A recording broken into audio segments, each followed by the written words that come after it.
Warning: this program may contain explicit language that may be considered offensive or inappropriate to children and some adults.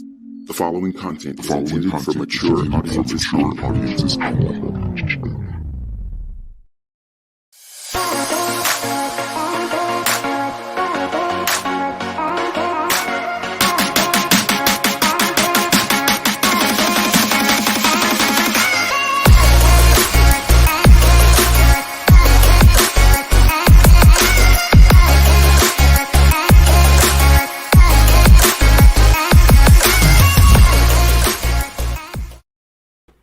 Hello and welcome to Talk It Out, where we talk it out. My name is Duryea Rashad, and I'm so happy to be with you all today on this very beautiful Thursday. You know, I just want to take a moment to remind everybody that, you know, we're still alive through the midst of a pandemic. I don't think we take enough time to really stop and think about that. We could not be here. So I'm just thankful that I'm here with you all, being productive and sharing love and sharing light. Now, if you've never been to Talk It Out before, Talk It Out is a place where people of opposing views can get together and have a healthy and productive dialogue in a respectful way, keeping in mind that it's not always about proving who's right and who's wrong. Sometimes it's simply about listening and being heard. Now, if this is your first time with us, or if it's not, please head over to YouTube and like our channel, like this video, subscribe. And when you subscribe, hit that notification bell so that you're notified whenever we post new content. We've got a lot of new content coming up and in the past week. Also, if you notice, I'm wearing my 2020 grad shirt. No, I did not graduate from high school this year, even though, I might look good, But my cousin, Martell, graduated this year. So this is me honoring him because I wasn't able to be there. But this is me saying shout out to him. Much love to him and his family. Hard workers out there. Very smart. Wishing you all the best in your future. Okay. So also, I want to also ask you all to go ahead and take this video right now and share it. Share it with your friends and your family. Please go let everybody know about Talk It Out. Share it right now and share it through the stream so that we can grow our Talk It Out family. Make sure you're hitting up the comments as well so that we know what you think about everything we're saying, because we're going to talk about a lot of stuff today. We're going to be talking about all kind of crazy stuff. So I want to hear from y'all. All right. So we're going to do a rapid fire introduction because we have so many current events to talk about. So I want to start with, of course, one of my partners in crime on this Nelly hayride, mother, entrepreneur, social media manager, geeking out co-host and panelist, Ricky Z. What's up? Hey. Do you have blue tips? Oh, yeah. Oh, okay. So, I just got my hair retwisted. Shout out to my girl, Ayana, who normally braids my hair, but I haven't been to a salon in 3 years. And I know, but she retwisted my locks for me, and it felt so good just to have someone else do my hair. And then I got some new color wax, so I gotta play with it a little bit, add some colors. Okay, excellent. Okay, so that's Ricky, everyone. Our next returning panelist, and he also did a really, it's actually up on our YouTube. He did a really great video about the Asian Americans' history and involvement in the Civil War.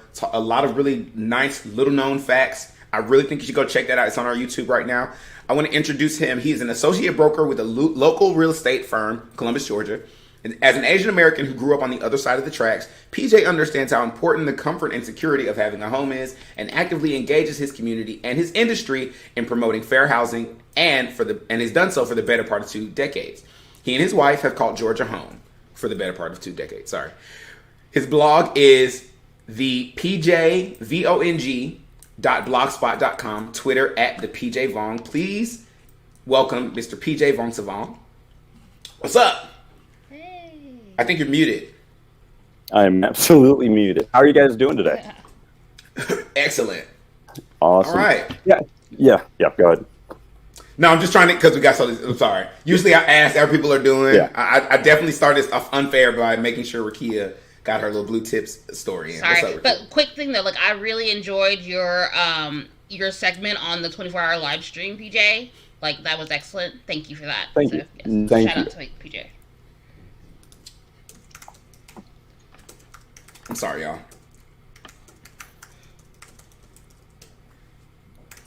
See, and you stopped me from talking. I know. Look, we had a lot of stuff going on backstage today. Okay. So our next returning panelist is a friend of mine from high school with a beautiful look tonight. T is the chief mother. Every time I read this, I want to say chef. The chief mother of the James tribe and an avid reader and a K-drama enthusiast. Please welcome back Just T. That's what we're going by now. I like it. Yes. Looking good. You look beautiful. Now remember, everybody, T is in a different time zone. Oh, you know I will. She's in a different time zone, so sometimes the lag is there, but don't worry. We're all there. Just remember that, okay? All right. This is another returning panelist that we haven't had for a while. We're so glad to have him back. Deontay. Deontay likes to talk, and you can hear his 2 cents on YouTube or just get a quick rant on TikTok by just searching Talk Etic, E-T-I-C. That's Talk Edit, not Talk Etiquette. No filters. Let's talk about it. Please welcome Deontay Castine. What's up, Deontay? What's good, y'all? Nothing much. Glad to have you back, buddy. I'm glad to be back. All right, so this is the next up is our self-proclaimed antagonist. His title, not mine. Aaron has been in the military for 7 years and is heavy into music, sports, and writing scripts. Please welcome back Aaron to Talk It Out. What's up, Aaron? What up, though? All right. So we got 2 more. Okay, great. So one of our returning panelists, very wise, very she's one of those wise and calm, but very what's the word when you say things and they're really like impactful? I can't think of it, but that's whatever the word is, because I'm not going to spend here 50 minutes trying to get my vocabulary together. That's Dr. Tanya. Dr. Tanya Davis specializes in training and education and has strong feelings about information literacy and Gen X regarding social media. You can follow her on Twitter at Tanya Davis 1975. Please welcome back to the panel, Dr. Tanya Davis. Yes. Hi, I was backstage blushing. You are so sweet. Thank you. Oh yeah, I only speak truth though. I only speak truth. Yep. All right, and this is a great friend of mine from high school, dancer extraordinaire, Sam, born and bred in Atlanta with 2 beautiful daughters. She has an edibles business called Marley Bears that focuses on making THC-infused gummy bears, and she is a realtor. She is the go-to agent for the Atlanta real estate market. Before getting into real estate, she was an educator and founded the dance department at a local Atlanta charter school, KIPP Atlanta Collegiate. Besides her interest in cooking, real estate, and dance, she loves the water and is a mermaid at heart. Please welcome mother and friend Sam back to the panel. What's up, Sam? Hey, y'all. And I think the word you were looking for was profound. Yes. I was backstage like, profound. But I can't hear. I can't hear. Yeah, I know. I was like, okay, never mind. I'll just wait. Excellent. We've got a beautiful panel tonight, and I actually think this is going to be a really interesting show. I'm so excited. So everyone's doing well. We're ready to start. But before we start, of course, let's pause for a really short ad break.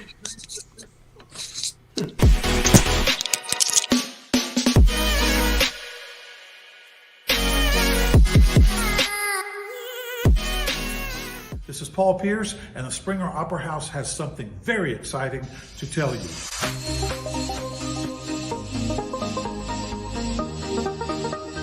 This spring, the Springer Opera House returns with a treat. In order to adapt to CDC regulations, the Springer has decided to present the remainder of their season outdoors, and construction is currently underway. We're going to be offering Theater Under the Stars.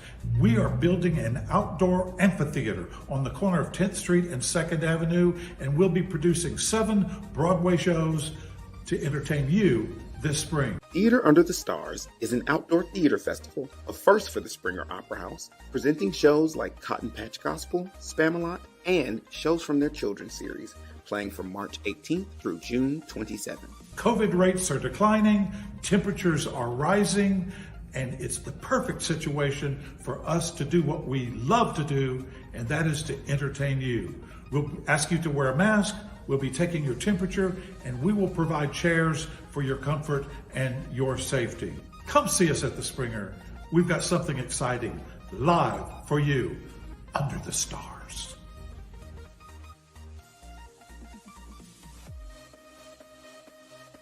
I'm just gonna roll.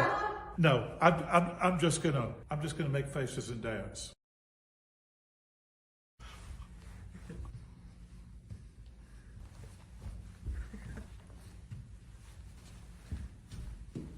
When you run out of acting skills, just make faces.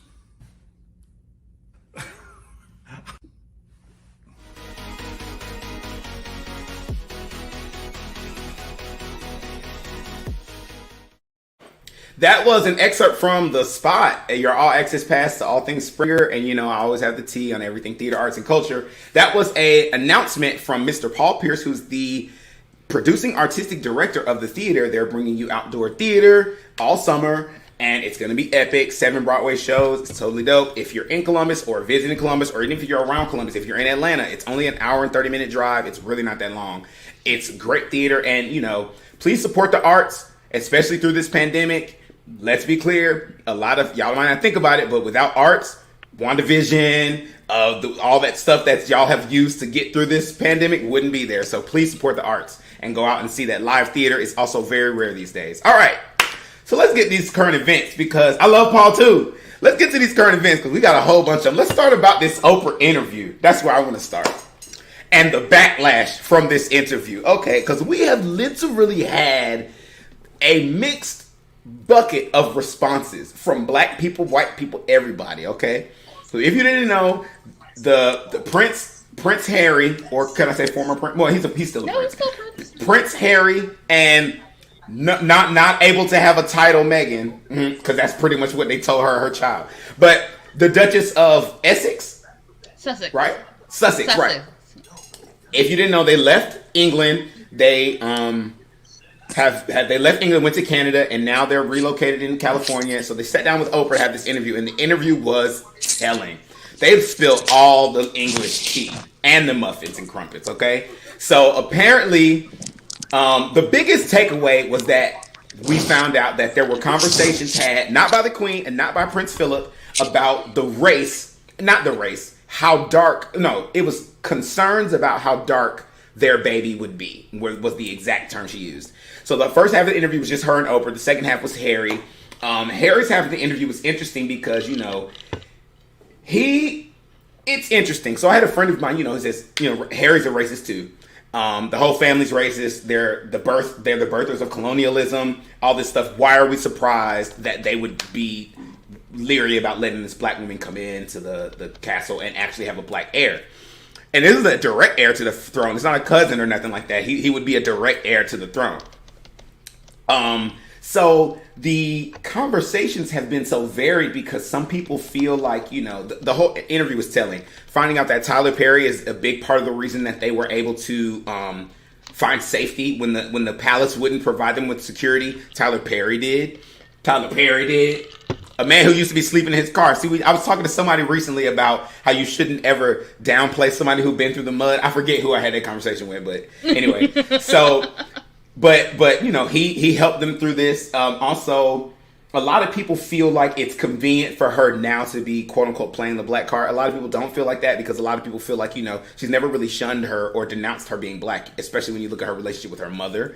Like, she's closer to, she claims her mother much more than she claims her father. But some people feel like it's convenient timing. Girl, you knew that this was a racist family, or if you didn't know, you should have researched before you got into the family. And yes, that's a good comment. The issue that she had was, she said the issue was that when the tabloids were going after her, she wasn't surprised that the tabloids were going after her. The issue she had was that her family didn't protect her. Now, she said, when I got into the family, they told me they were going to protect me. So when my friends were calling me, telling me what was happening in the world, I was telling them, don't worry, I'm protected. And the comment down at the bottom says, the royal family is protecting a pedophile, not exactly claiming the high ground. It's interesting that she said that they would lie to protect certain people of the family, being him, but they wouldn't even tell the truth to protect her. So it got to a point where she felt suicidal. And a lot of people don't remember this because they didn't say it. And I'm not diagnosing anyone, but that time where she felt that way was actually after she had the baby too. So let's not even like minimize the fact that could have also had a lot to do with how she felt, right? So in the backlash after this all happened, because I got to slide, it's a long story, I got to slide it in there. Piers Morgan, his old face ass, had the nerve to get on Great Britain America. I'm sorry, Good Morning Great Britain. Good Morning Britain, right? Great Britain America. And, you know, basically was trashing Meghan Markle. And finally, you know, another journalist who's also biracial kind of just flat out was like, you know, very calmly, eloquently was calling this man on his shit. Piers Morgan couldn't handle it. Literally couldn't handle just being told that he talked shit about Meghan Markle. The dude didn't say anything horrible or negative. He storms off set. So now he ain't got a job. So we can talk about that. That's on the table. So, and now it's even trickling down to America. So I'm going to show y'all a clip. It's like a little 2-3 minute clip about Sharon Osbourne and Cheryl Underwood on The Talk. Because Sharon Osbourne defended Piers Morgan. Said she didn't believe in what he said, but he had a right to his opinion, right? And so then she ended up trashed. So I'm just going to let y'all watch the clip. I really would like to know. I got to find the spot where it's at. Let me find the spot. Okay, there it is. I had this prepared, but I had to restart my computer. Conversation, Sharon became very defensive over her friendship with Pierce and even lashed out at Cheryl. Take a look. I feel even like I'm about to be put in the electric chair because I have a friend who many people think is a racist, so that makes me a racist. And for me, at 68 years of age, to have to turn around and say, I ain't racist. What's it got to do with me? Okay, how can I be racist about anybody? How can I be racist about anybody or anything in my life? How can I? Look at her face, y'all. The girl in the corner. You see her? We'll be right back. We have more topics, so don't go away. And I think we should stop this. I will ask you again, Cheryl. Yes. I've been asking you during the break. Right. I am asking you again. And don't try and cry, because if anyone should be crying, it should be me. This is the situation. Yes. You tell me where you have heard him say, educate me, tell me when you have heard him say racist things. Educate me, tell me. It is not the exact words of racism. It's the implication and the reaction to it. To not want to address that because she is a black woman and to try to dismiss it or to make it seem less than what it is. That's what makes it racist. But right now, I'm talking to a woman who I believe is my friend. And I don't want anybody here to watch this and say that we're attacking you for being racist. And for that, if I articulated I think it's anything, too late. I think that seed's already sown. But that is why I'm saying for me. I'm saying for me. For me. I thought I was asking a question about the perception for other people. Okay, I showed that clip because for me, the issue I have is that happens way too often where when we address racism, we end up fucking apologizing. Can I speak? You can. I just wanted to get this out of my chest because when I was watching it, it was like the way that she put on victimhood to deflect from accepting the racist implications that her friend made instead of just saying, friend, yes, you like the way the media treats her versus Kate is just different. I really get frustrated when that happens because I was so mad for Cheryl Underwood because she should not have had to, and I get it, you have your friend, you don't want your friend to feel like you're attacking him on national TV. That I get. I don't get that she was allowed to sit there and tell her, you can't cry, I should be crying. Why should you be crying? Because why should you be crying? If you're not racist, you wouldn't even want to cry. You would just be like, yep, and move the hell on. Sam? Exactly, which is my point. First of all, okay, I'm going to say my little piece, and I'm gonna let it go.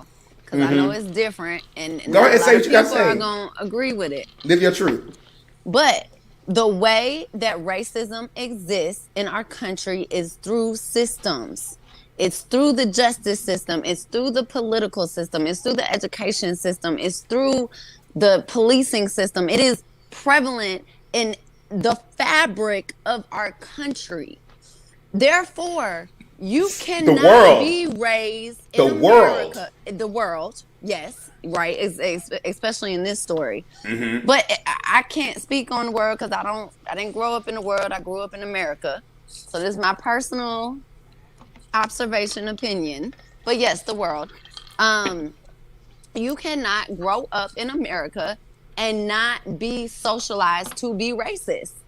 And I think that we hear this term racism and you're a racist and and we as white people get so sensitive to that And I wish that we could just be like, you know what? Yes, we are. Because guess what? We're raised in a racist ass country. And I am willing to say, yes, this is my bias, but how can I change it? And so I believe, this is my personal opinion, people can take it or leave it, obviously. I believe that if you are born in America, you are socialized to be racist. That's why colorism exists. And I'm not just talking about white people. I'm talking it's a about racist everybody. Society. Yeah. You cannot be raised in America without being racist. And until you can say, yes, I have these biases, let me address them, you are still unknowingly feeding the system in the cycle. And so for her, and that's what people don't understand what racism means. Like somebody said, if you're not anti-racist, then you're contributing to racism, period. Right. And I wish if anybody hears me and takes anything from this, especially white people, we have got to stop being so sensitive about being called racist. We are racist. They're more concerned about the label. Oh, you just call me racist, as opposed to like, well, I think why is my action, or why is what's happening racist? What am I doing that's racist? Let me do some introspection. Like, Instead, it's like, no, I'm not racist. When someone calls you racist, and your first response is to tell them how you're not racist, instead of to then say, I wonder why they called me racist, then you're the problem. Like you should really, like when I was first told, I was told that I was doing something that I think I've told this story. I wrote a script, and after writing the script, everyone who read it was like, if I didn't know you, I would think you hated women. But they know me, right? And I don't hate women. So I had to look at it because I am a man and I was raised in a society that does hate women. I'm sorry. So I have those sexism. Yes, so I have those sexist ideologies. So I did get initially defensive. I can't even lie, I got very defensive. But thankfully I have the type of friends who were patient and got my ass together. But because I was defensive, I couldn't get it. So that if I hadn't gotten myself together, I would have never been able to take the steps as a man to be, I don't know if this is a term, but anti-sexist, feminist, I guess, right? But that's what you have to do as a person. If you really don't want to be racist, you really don't, then you have to be anti-racist. You can't just be indifferent. Does anyone else want to say anything? Aaron, real quick, I just want to say I wish we could, and I'm done on this. I feel like part of the issue is the word racist is so. I mean, I feel like when people hear, "Oh, you're racist," they think of someone that is like with burning. That's what they think. People from trees and like dragging them behind truck. No, it's you grabbing your purse when a black dude walks in the elevator. Is you asking, or even if you don't grab it, wanting to grab it, if you can touch their hair, or you know what I'm saying? Is that kind of stuff that is still racism, and we have got to stop being so sensitive. And I'm done. Okay, Aaron. Like my brother Dorian always say, I got some tea. You ready? I'm ready. Let's hear it. All right. Okay, so we're gonna do this. Are this you guys now. familiar with Queen Charlotte? I've heard of her. She's black, right? She was black. Yeah. Okay. So Queen Charlotte is black. You're absolutely right, brother. So Queen Charlotte is the mother of 15 kids. One of them was Prince Edward. Prince Edward is the father of Queen Victoria, which is the great grandmother of Queen Elizabeth II, which is the queen right now. Excuse me. So, Queen Elizabeth's black. What you about to say? Yeah. It's the one drop rule. Yes, the one drop rule. But you know, they made it very clear Queen Elizabeth wasn't the one who had the issue. But at the same time, if that's like saying you're in charge, you don't have an issue with what I'm doing. Right, but you're not stopping it. So but you're not stopping it. You're allowing it. So that means you have it. You're an enabler. Mm-hmm. I can buy that. I can buy that for sure. Thank you for bringing up that point, because regardless of who was the one that was asking about, like, concerned about the skin color of Archie, this is the baby, like, no one else was stepping in to help them. Like, the firm, the institution, really the queen. She, and I get it. That's like her thing. She's just kind of, she tries to be neutral in a way, or that's what her statements say. But that's your grandchild. That's your great grandchild, and they're being hounded. And then you got all this other shit right here, like Prince Andrew with the pedophilia accusations, and quite as it's kept, Prince William having his own little cheating scandal on the side. So like, there's other things, but you're using someone else who's already having to deal with being a person of color in the monarchy to hide all that stuff.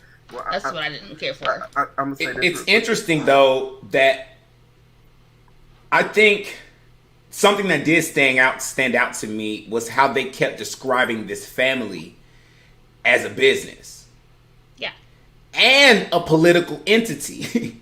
So I just think about my grandma, right? It's like, because when they told the story about her first meeting the queen, and then before he was like, do you know how to curtsy? And she's like, I knew I had to curtsy like in public, but I didn't think I had to curtsy in private. And then he goes, she's the queen. And he's like, and she's like, but it's your grandma. And he goes, she's the queen. Kind of sort of thing where it's like, my grandma can do whatever she wants. She's the matriarch in that way, but she also doesn't have to please people outside of our family. She also doesn't have to worry about public perception. She doesn't have to worry about those things. So as a queen, I'm not at all making excuses. It's just interesting to think about why her inaction took place. I'm not at all saying it was okay. Inaction definitely hurt the situation, but it's just interesting to wonder what she felt was her ability to actually get involved and how much she felt like she could actually make a difference. I'm curious to know. That they are a business. Like, they are a business as a monarchy, period. And even though the power may not solely rest with just the monarchy, they're like figureheads, that still doesn't negate hundreds of years of histories that say, this is what you do, this is what is deemed as proper. And if we've learned nothing, it's that people will do what historically has always been done. And so to come back to what Rakia said, it's easier to get people to hate black people because they already do, somewhere deep down inside. Which is why it's easier for them to run with that narrative than it is for them to believe, oh no, not the prince. One of the princes isn't a pedophile. Well, yes, he is. But it's hard for you to believe that because he looks like you. He could be your cousin or your uncle that you and your family is in denial about. Or even an aunt for that matter. And so, they are a business. That's no different than the Carter family, Beyonce and Jay-Z. Their kids are indeed a business. That's why they own businesses already. That's why the Kardashians and their kids probably own portions of their business already. So when you're... Blue got a Grammy nomination. Say it's like right. And she wasn't even 6 months. She got a Grammy nomination. Brown Skin Girls.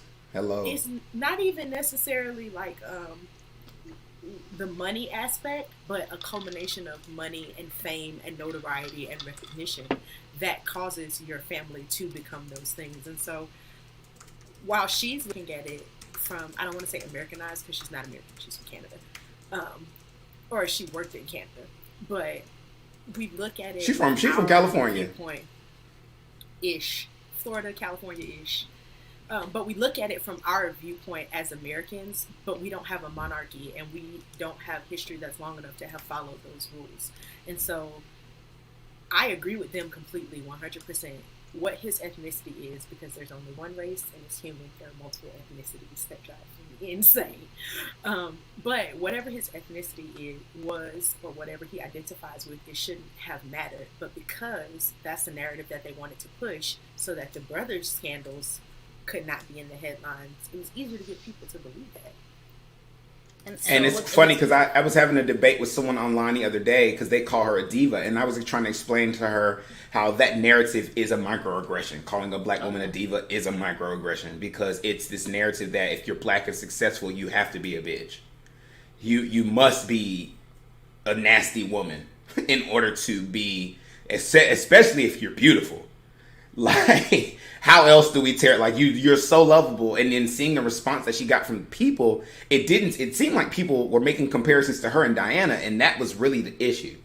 But Does anyone else want to talk about this? Because we have a long list. Does anyone else All I'm want to chime saying in? is, I don't know who really had a problem with it. With a name like Archie, he wasn't gonna be too dark. Baby is white as snow with red hair. That somebody said y'all got all that money and y'all ain't never studied genetics. Look at her and look at him, and you worried about how dark this baby's gonna be? Right? Look, no, she's vibrant. That Like the has thing is that nothing she's. to do with what color he would have been, though. I think so. Name one Archie. That Archie wasn't gonna be no darker than my partner. I don't know no black Archies. The I'm one gonna be that's honest. saying I'll be we honest. ready? No, the one that's saying we ready. I'm from Atlanta. Hold on. Okay, so that's true. Okay, so our next topic we're going to talk about. So this week, a new sexuality emerged called super straight. I'm saying a new sexuality, even though I don't buy into this at all. But this is how it's being presented. The idea. People were talking about being transgender, basically saying that, if you are a man who identifies as straight and you date a transgender woman, that does not make you gay, because in order to be gay, you have to be attracted to a man. And some people have issues with that. It's like, okay, well, I feel like transgender women are men, all that whole thing, and just totally, what's the word? Discrediting and minimizing a trans person's experience, right? Now, we're not saying that you have to date a trans person if you're straight. We're saying that if a straight person dates a trans person, they're still straight. So if you're straight, you don't want to date trans people, don't date trans people. That's fine. Most trans people, if you don't want them, they probably don't want your ass either. They don't, just like anybody else. I'm not going to spend too much time where I'm not wanted, okay? But, so there's a group of incredibly fragile men, fragile about everything, who've decided to create an entire sexuality centered solely around transgendered people. Because the only thing that justifies this sexuality is their lack of attraction to transgender people. You hate transgender people so much you created a sexuality around them. Do you realize you did that? Not only did they do that, they have also added their letters to the LGBTQ acronym. Not only did they added it in front. So they changed the acronym to SSLGBTQIA+. Super How do you not get the irony of that? Look, and then the colors that they use to make their flag are the colors of the Grindr app, which is a gay hookup app. So people are basically saying that this whole super straight movement is either like a massive running back into the closet, which I'm not judging, or it is just pure and utter transphobia. Now, I actually saw this clip on one of these apps about these people plotting to come out with super straight thing. Literally, the goal was to tear us apart, meaning the LGBTQ community. They wanted to create dissension in the LGBTQ community by using our tactics against us, by basically pretending that coming out as super straight is hard and that super straight people are marginalized and oppressed because it's not acceptable to not want to date a trans person, X, Y, Z, and the third. But here's the issue, and then I'm going to open it up. LGBTQIA+ is about queer identities, right? So you've admitted that your identity is queer, fine, because otherwise you wouldn't be putting it in that category. You've also admitted that your identity is queer, and also and then when people say, because straight people are murdered too, but are they murdered for being straight? Transgender people can get murdered literally just for existing as a transgender people. Are there people out there going and hunting down people purely because they're straight? Let's go kill some straighties. Those damn breeders. Is that the narrative? If not, then super straight people aren't marginalized. People might not agree with you being transphobic. People might not agree with you feeling like you need to make a whole sexuality about it.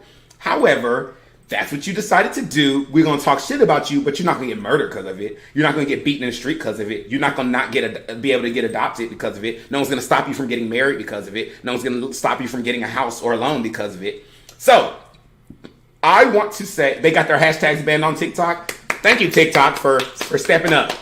So I'm gonna open it up because I believe we have some people here who don't agree with the transgender lifestyle, and I want to say this: anyone who's watching, trigger warning. I don't know what everybody's gonna say. Like the disclaimer said though, but they are not the views of Nelly Media.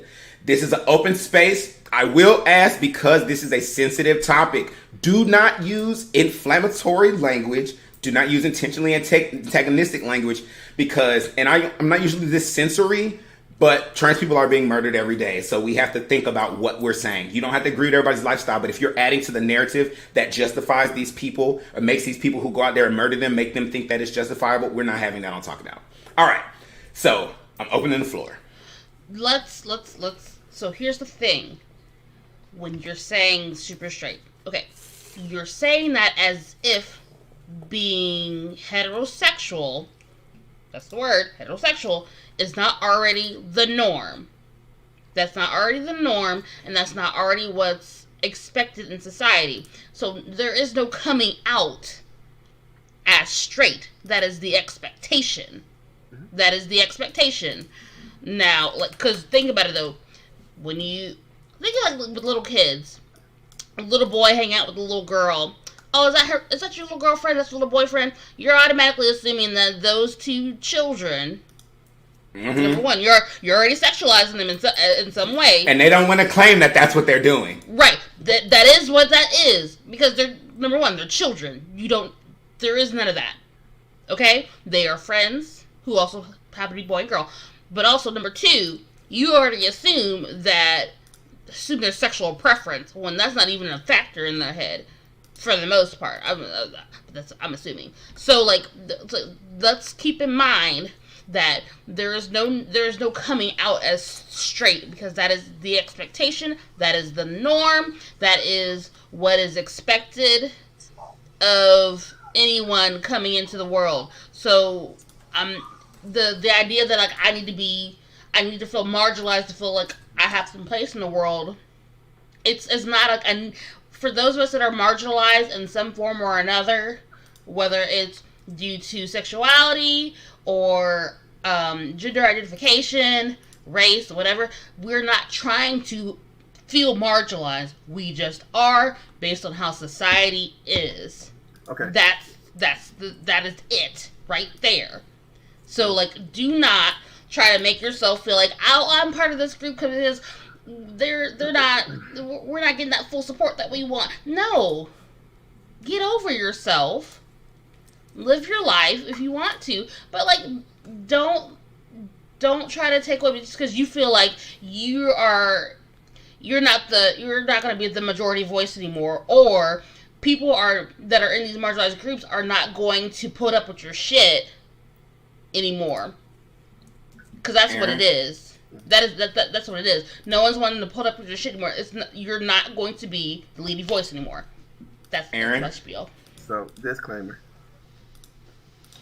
I am in no way, shape, or form a super straight. I don't even know what that is.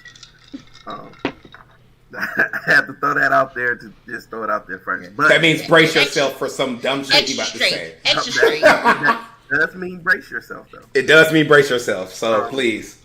That does mean brace yourself. I think where they're coming from, now granted, I don't agree with it. They are taking away from the LGBTQ community as far as, what they're what they're going for. They have made a leap forward in just gay rights, period. So I'm gonna say that first. But at the same time, I'm gonna give an example. When Genuine, I think it was a few years back, he was on the Big Brother over in, I think it was the Big Brother UK. Yeah. And oh my God, I don't know a trans woman, basically asked him for a kiss. So he kissed the trans on the cheek, and she said, "No, you can kiss me on the lips." And he said, "No, I'm okay. I'm all right. I don't want to do that." And he got bashed for that. Just right. Because, and I'm gonna tell a story about a friend of mine, and he had got hit on by a transgender woman, and he didn't know at the time. Mm-hmm. But as he found out, the transgender person was mad at him for not wanting to interact with because that's not what he's into. Right. So I don't think that it was just an impulse saying, "Hey, I'm straight and I'm not being recognized. It was more so an impulse of what a few individuals felt that they were being targeted by trans people. Now, I did say a disclaimer before I said it, so go ahead and hit me up. Before I go to you, PJ, I do want to also say this. Like, this is the issue that I have with oppressors. Just for like, because the idea is that, you know, oppressors never want to be grouped by their behavior. They never want to be goddamn grouped by their behavior. Oh, that's a bad apple. But all it takes for oppressors to group another group is one experience, a few experiences. So basically, every black person is Candace Owens. And you know what I'm telling you, if you talk to some conservatives, they use her as an example to say that most of us think like her. With the fact that there's only a few people who voice themselves as her. But they group, black people who don't think like her are slaves. They're mentally, you know, so the idea that, are there trans people who don't take rejection well? Are there people who don't take rejection well? Are there people who are told no and then persist? Yes. That is that is literally everybody. I bet everybody on the screen that had a crush or something and, you know, try a few times before letting it go. You know what I'm saying? So now am I excusing pushy, forceful? Not at all. What I'm saying is every trans person is not that. Every person who, you know, because a lot of trans people aren't even out there pursuing. They're getting pursued. But let's not even go into that. All right, PJ. As far as, like, I'm going to come at it from more of a business angle. Okay, I do real estate. And occasionally I'll get a client who'll say, hey, can we do this? Like, can we do this in the deal? And they're always shocked when I say, yeah, if the other side agrees to it. Right? I mean, as long as both parties agree to it and they're in a state of mind that allows them to consent to this, there should be no issue. And Aaron, I'm sure your friend was uncomfortable being hit on in a manner that he wasn't enjoying, right? You know, which is something a lot of other folks experience too. And that's the issue that we're facing right now. But let me say, this is the issue though, Aaron. It's like, okay, I was watching this video the other day. This girl at this gas station. There was 6 niggas around her. 6. You know exactly what video I'm talking about. Nobody, and they were horrible to this girl. It was 6 of them, right? And she clearly was telling them that she wasn't interested. Granted, she was laughing, and I think the point of her laughing was because if she had a different energy, she could have been met with violence. Right. So she was being but the idea is this, like, everybody in here has been hit on by someone that they weren't. Everybody in the world has either hit on someone that wasn't attracted to them or vice versa. Unless you're Beyonce. But no, even Beyonce got dumped. So let's not even go there. So my point is everybody has that. You feel me? If a person that you're not attracted to hits on you, it's okay to say no. Like, I don't feel like Genuine telling that girl that he didn't want to kiss her is a problem. Like, because there's a lot of gay dudes I don't want to goddamn kiss. Like, there's people that I just don't want to kiss. So that's fine if you don't want to be intimate with someone. It's when the other stuff happens. Now, do I think he should have got bullied for it? Absolutely not. I don't.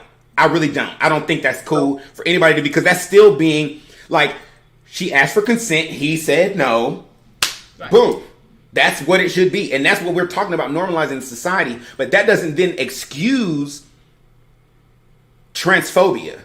Is that, so now I was going to get on transphobia. Okay. My brother said something where if you tell them no, then they're going to call you a homophobe, or because I'm not interested in that. And yes, I have been called a homophobe because somebody said, "Oh, you think this person look good?" And I'm like, "No, they look like a man." Oh, well, you're a homophobe. Well, shit. Like, just like the racist thing, it's very similar. Well, okay. Here's the thing: if the reason I don't want to, now there's a difference between preferences and exclusions, right? Mm-hmm. If I don't want to date someone specifically because of their race, that is racist. Oh yeah. Now, if I have a preference, meaning I prefer black dudes, okay, but I will date Asian, Hispanic. That's a preference, right? Now, if the reason I won't date someone is because they're trans, That is transphobic. Now, no, it's not. How is it not because listen. I'm not dating you is because you used to be a man. Regardless of what you identify. Listen. Here's the thing about it, especially now, and I don't feel this way, but talking to trans people, a lot of trans people feel like if you don't want to date someone, and I don't want to talk about this in too much detail because I don't want to make it about their bodies, but a lot of people feel like if you date a fully transitioned, if a trans woman is a trans woman, especially if they're fully transitioned, if you don't like their anatomy, that's a different thing. And a lot of people who I've talked to feel that yes, if it's an anatomy thing, yes, because genitalia is a part of attraction. But otherwise, there's no difference. So if just the fact that they used to be a man is white, then that is transphobic. A lot of people don't want to. Now listen, a lot of trans people don't care though. It's like, look, if you don't want to date me, you don't have to date me. That is transphobic, but I don't care. It doesn't mean. That's like saying I'm homophobic because I don't want to date a man. That's like that is the same. Because if I'm not interested, no, you're homophobic. No. Because dating a man would make you gay, and you're heterosexual. Exactly. Dating a transgender woman does not make you gay. Right. I disagree. It doesn't make you gay. It doesn't make you gay. Trans women are women. So if you're a trans woman, she's a woman. Matter. Heterosexual. Let somebody else talk. Aaron. We're gonna be quiet for a minute. Go ahead, Deontay. Heterosexuals only want to date people of their own sex. So if you're transsexual, that's not true. There are heterosexual people who absolutely don't mind dating transgender women, and they are heterosexual, and you can't tell them that they're not heterosexual. So what are they? What are they? Super straight. They're super straight. No. Super straight are people who won't date trans people. So what is a straight person who identifies as heterosexual, who views a transgender woman as a woman? Like, you have to think about it. A transgender woman identifies as a woman. So a straight person who also agrees, yes, you are a woman. That doesn't mean that they're gay. That means that they're accepting that person's identity and willing to engage with them. Okay, so you could define heterosexual in one way, and you could say I define as a heterosexual even though I enjoy being with somebody who used to be a man. And is a woman. But wait. We're not talking about what they used to be. We're talking about what they are. But it does matter, because if you're transsexual, that means you've had... It's not transsexual, it's transgender. I'm talking about transsexual right now. No, but there's... No. Transsexual... Yes, transgender. Transsexual is a derogatory term at this point, and it's outdated. So I thought transsexual was people who... No, that's a misperception. Transgender is the term that you're using for. It's just in general. So just because you transitioned, that's what you would describe it. What you're trying is a transgender person who's fully transitioned. So what? So that's what I'm talking about. A transgender person who is fully transitioned. If you have fully transitioned, that means in your lifetime you have had at least more than one sex. So if I don't want to date somebody who has had more than one sex, because I'm heterosexual, because I only like people with one sex, and that sex being the opposite sex that I am, then it doesn't make me transphobic. So what happens when you encounter an intersex person? What's it? I don't want intersex person. An intersex person, an intersex person is someone who was born with, like, there's so much across the spectrum. It's not just men and women. An intersex person, and there's a lot of different types of intersex people. Some intersex people are born with the chromosomes of a man, but their physicality is that of a woman, and they have no control over that.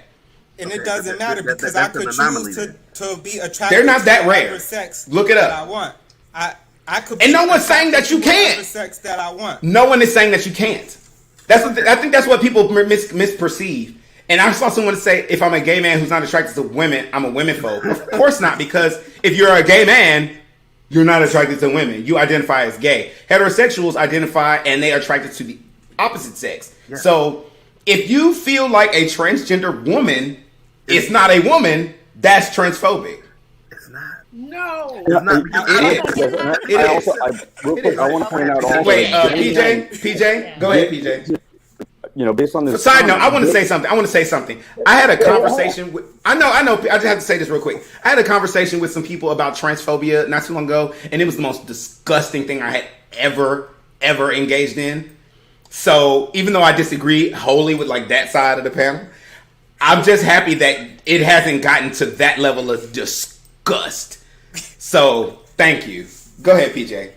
So the other reason gay men are women phobic is because they're not chasing women down and beating them in the streets. Hello? Say it again! Say it again! Yep. Yes. Are women being murdered by gay men just because they're women?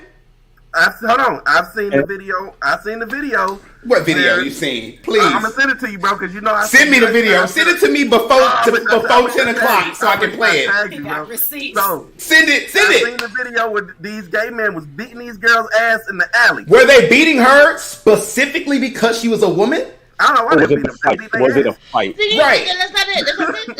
But that does not apply. Like, is it because she's a woman? Okay, but this is what I'm saying. Because this whole I don't have a problem with I don't have a problem with trans people. I don't have a problem with gay people. Sounds like you do. No, I don't. Sounds like you do. But I don't. You know what? You know what? I didn't say you do. That's what it sounds like. I want to hear from PJ, but like this right here, like this is why the conversation can be had because the perspective of straight people is not respected. Straight people's perspective has been the norm for years. Literally. Straight people's perspective built society. How is straight people's perspective not respected? Straight people. I'm sorry. We'll address that comment, but let them talk. Let PJ. I have an issue. Wait, Aaron. We done cut PJ out about 11 times. Go ahead, PJ. All right. Lorenz made a comment a while back, and really what it comes down to, and a lot of what this is moving into, is he said something about like being okay with it. Why does it matter if you're okay or not okay with something? I don't watch sports. I mean, imagine if I got a group of people and we said no more baseball because I'm not okay with it. It doesn't bother me. I see you. Play baseball. That's it. T. All right, so I'm with Aaron. Now, of course you as a natural born woman, cisgender woman. Okay. I can admire, like, I love King Amaya. Let's talk about it, right? Amaya Scott? I'm not going to make one of those. Yeah. Why you call her King? Love. That's her name on Instagram, King Amaya. Oh, okay. I didn't know that. Thought you was being shady. Yes. No, I've been following King Amaya for, like, years. Like, Amaya Scott is beautiful. Like, up there. Beautiful, right? But just because I don't necessarily agree with how she lives her lifestyle, that does not affect me. That doesn't make me transphobic. I just don't agree with it. But live your life. If my son says to me, "Hey, mommy, I brought home this young lady that identifies whatever. Interesting. That is your choice to make. But as for me, my definition of a woman, no matter how much transition you go through, I respect it. I'm not going to degrade your struggle that you've gone through in order to become who you feel like you should be. Me, just don't agree with it. But that doesn't make yes, T. So can I y'all know what xenophobia is? Yes. Wait, can I respond? Wait, no, I'm doing my example real quick, Aaron. Okay. So everyone knows xenophobia is a fear of immigrants. So if I said, oh, I mean, I'm okay with them, I just don't agree. I don't agree with immigrants. Of my husband running no, let me ask you a question. If I said that to you, I'm cool with other people from other countries as long as they're not here. No. I agree with them. That's not what she said. Whoa. I don't agree. She didn't say. Wait, Sam, why are you yelling? Because that's not what she said. Okay, she got to yell at me. What we're saying is this. I'm okay with whatever you want to be. You can live in America as an immigrant. For you. That's not what I asked you. I didn't say. I'm asking you if someone said that they're cool with people from other countries, but they're not cool with them being here. I don't agree with them being here. Is that not xenophobia? No, that's different. That's different. We're not saying. Hold on, real quick. We're not saying they can't be here in America. We're just saying we don't want to fuck them in our bed. Now, here's the thing.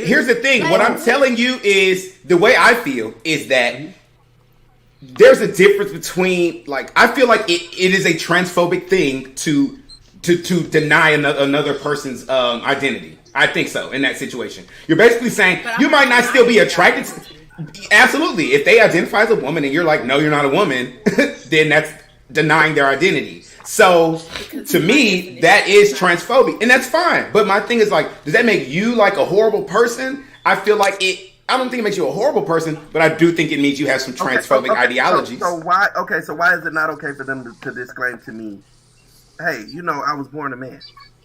Do you know the Wait. Here's, okay, no, I'm about to answer that question.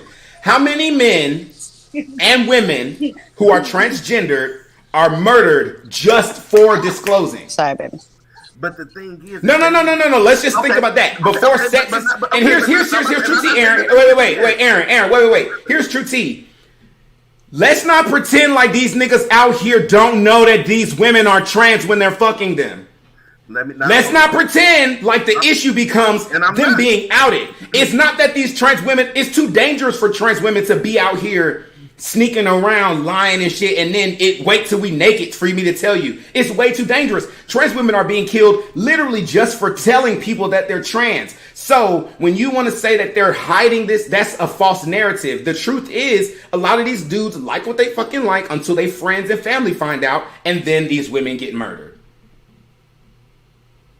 And so when you ask why disclosure doesn't happen, it actually does. It's just that it's not something that a transgender person would just put all out there all the time. Some people do, but that's their choice. A lot of people, they take time to get to know a person before telling them so that they can know that that person won't hurt them. But it's not like they're taking advantage because, and I'm not saying everyone doesn't do that, but the narrative that's happening way more than it's happening is absolutely false. It's not happening as much as people are trying to say it's happening. But it's happening. But this goes back to the first beginning. Just because it happens, okay, just because men, okay, we talk about men raping women, right? Does that make every man a rapist because it's happening? Absolutely not. That's my point. Of course not. And men would never want to be categorized as a whole as rapists, even though when you look at the number of women who are raped versus the men who claim that they don't rape women, the numbers aren't proportionate. But men would never want to be classified as a whole gender as rapists. But we want to classify transgender people as a whole as tricksters. Why? I never said that they were tricksters, but what I said But you definitely implied that. No. I said, why is it okay for them not to disclose it? And then Who said it wasn't? Who said it wasn't? Who said it wasn't? I never said it was a bad answer, but what I said was, why is it okay for them not to? And then Who said it wasn't okay? I feel like this when it comes to sex and that interaction happening, that should be between you and a person you're going to have sex with. So I don't need to really talk to you about anything with me until, like, that's why I told you when somebody asks me about my orientation, the first question I ask is, are you trying to fuck? No, then it's none of your goddamn business. Period. Because, and that's the truth, because at the end of the day, why is it and I had this conversation with somebody about the bathrooms. They were like, we should find a way to legally identify this person as a man or woman before they go in the bathroom. I said, why? What does that have to do with you and your business and your life? Like, that has nothing to do with you. That's not your business. So why do you need to know what's in between other people's legs unless it becomes relevant? I really think that this topic should be a topic. Yes. Yes. So you're right, because it's 9:00. So we actually are going to move. We are going to move. Thank you. Thank you for saying that. All right. So let's talk about Stacey Dash. Do y'all know she wants to get her invitation back to the cookout, right? We don't want to the cookout anymore. No. Listen. Wait. We ain't having no cookout. Every Christian in here better change their answer real motherfucking quick. So, she want to be back at the cookout, and if I believe I read the book correctly, forgiveness is important somewhere. They talk about forgiveness, right? I didn't forgive you, but you can't come in my damn house. That's like saying, oh yeah, your brother a thief. Let me say what she said and why she said it. She has not changed her political ideology. She still identifies as conservative, but after some reflection, specifically, and this reflection was sparked on January 6th, she was just like, she took some reflection and was just like, a lot of the things that I said should have never been said. She took an apology. She's like, if I ever said anything to you that made you feel She had this whole apology about it, and she's like, I'm sorry. I don't want to do politics anymore. I'm washing my hands of that shit. After I saw that stuff on the 6th, it disgusted me. I don't want to be a part of that. XYZ in the 3rd. Parentheses, please let me back to the cookout. The way I feel about it is this. As a person who has burned a bridge or two in my life, you know what I'm saying? Say that. As a person who has burned a bridge or two in my life, or 5 or 7, right? I have to understand that the people who are helping me to sit in front of you right now are people who decided the fact that you can stand up as an adult, as a human being, and live in your mess, and that is a lot. You know what I'm saying? And you're willing to put yourself through what it's gonna take to get back to the cookout. I think it's worth us at least, you know what I'm saying? Maybe we'll have a cookout. We go eat at the wing shop, at the wing place, and hang out at the wings, get some cheesecake and see how that go. And then, take it, you know what I'm saying, step by step. Let's see what's good. So that's just my take on it. Your head turned, okay? Let's hear everybody else's take on whether Stacey Dash deserves to be back in the cookout. PJ? Just quick question. I didn't see this apology. Was she sincere? I didn't see it. I read it.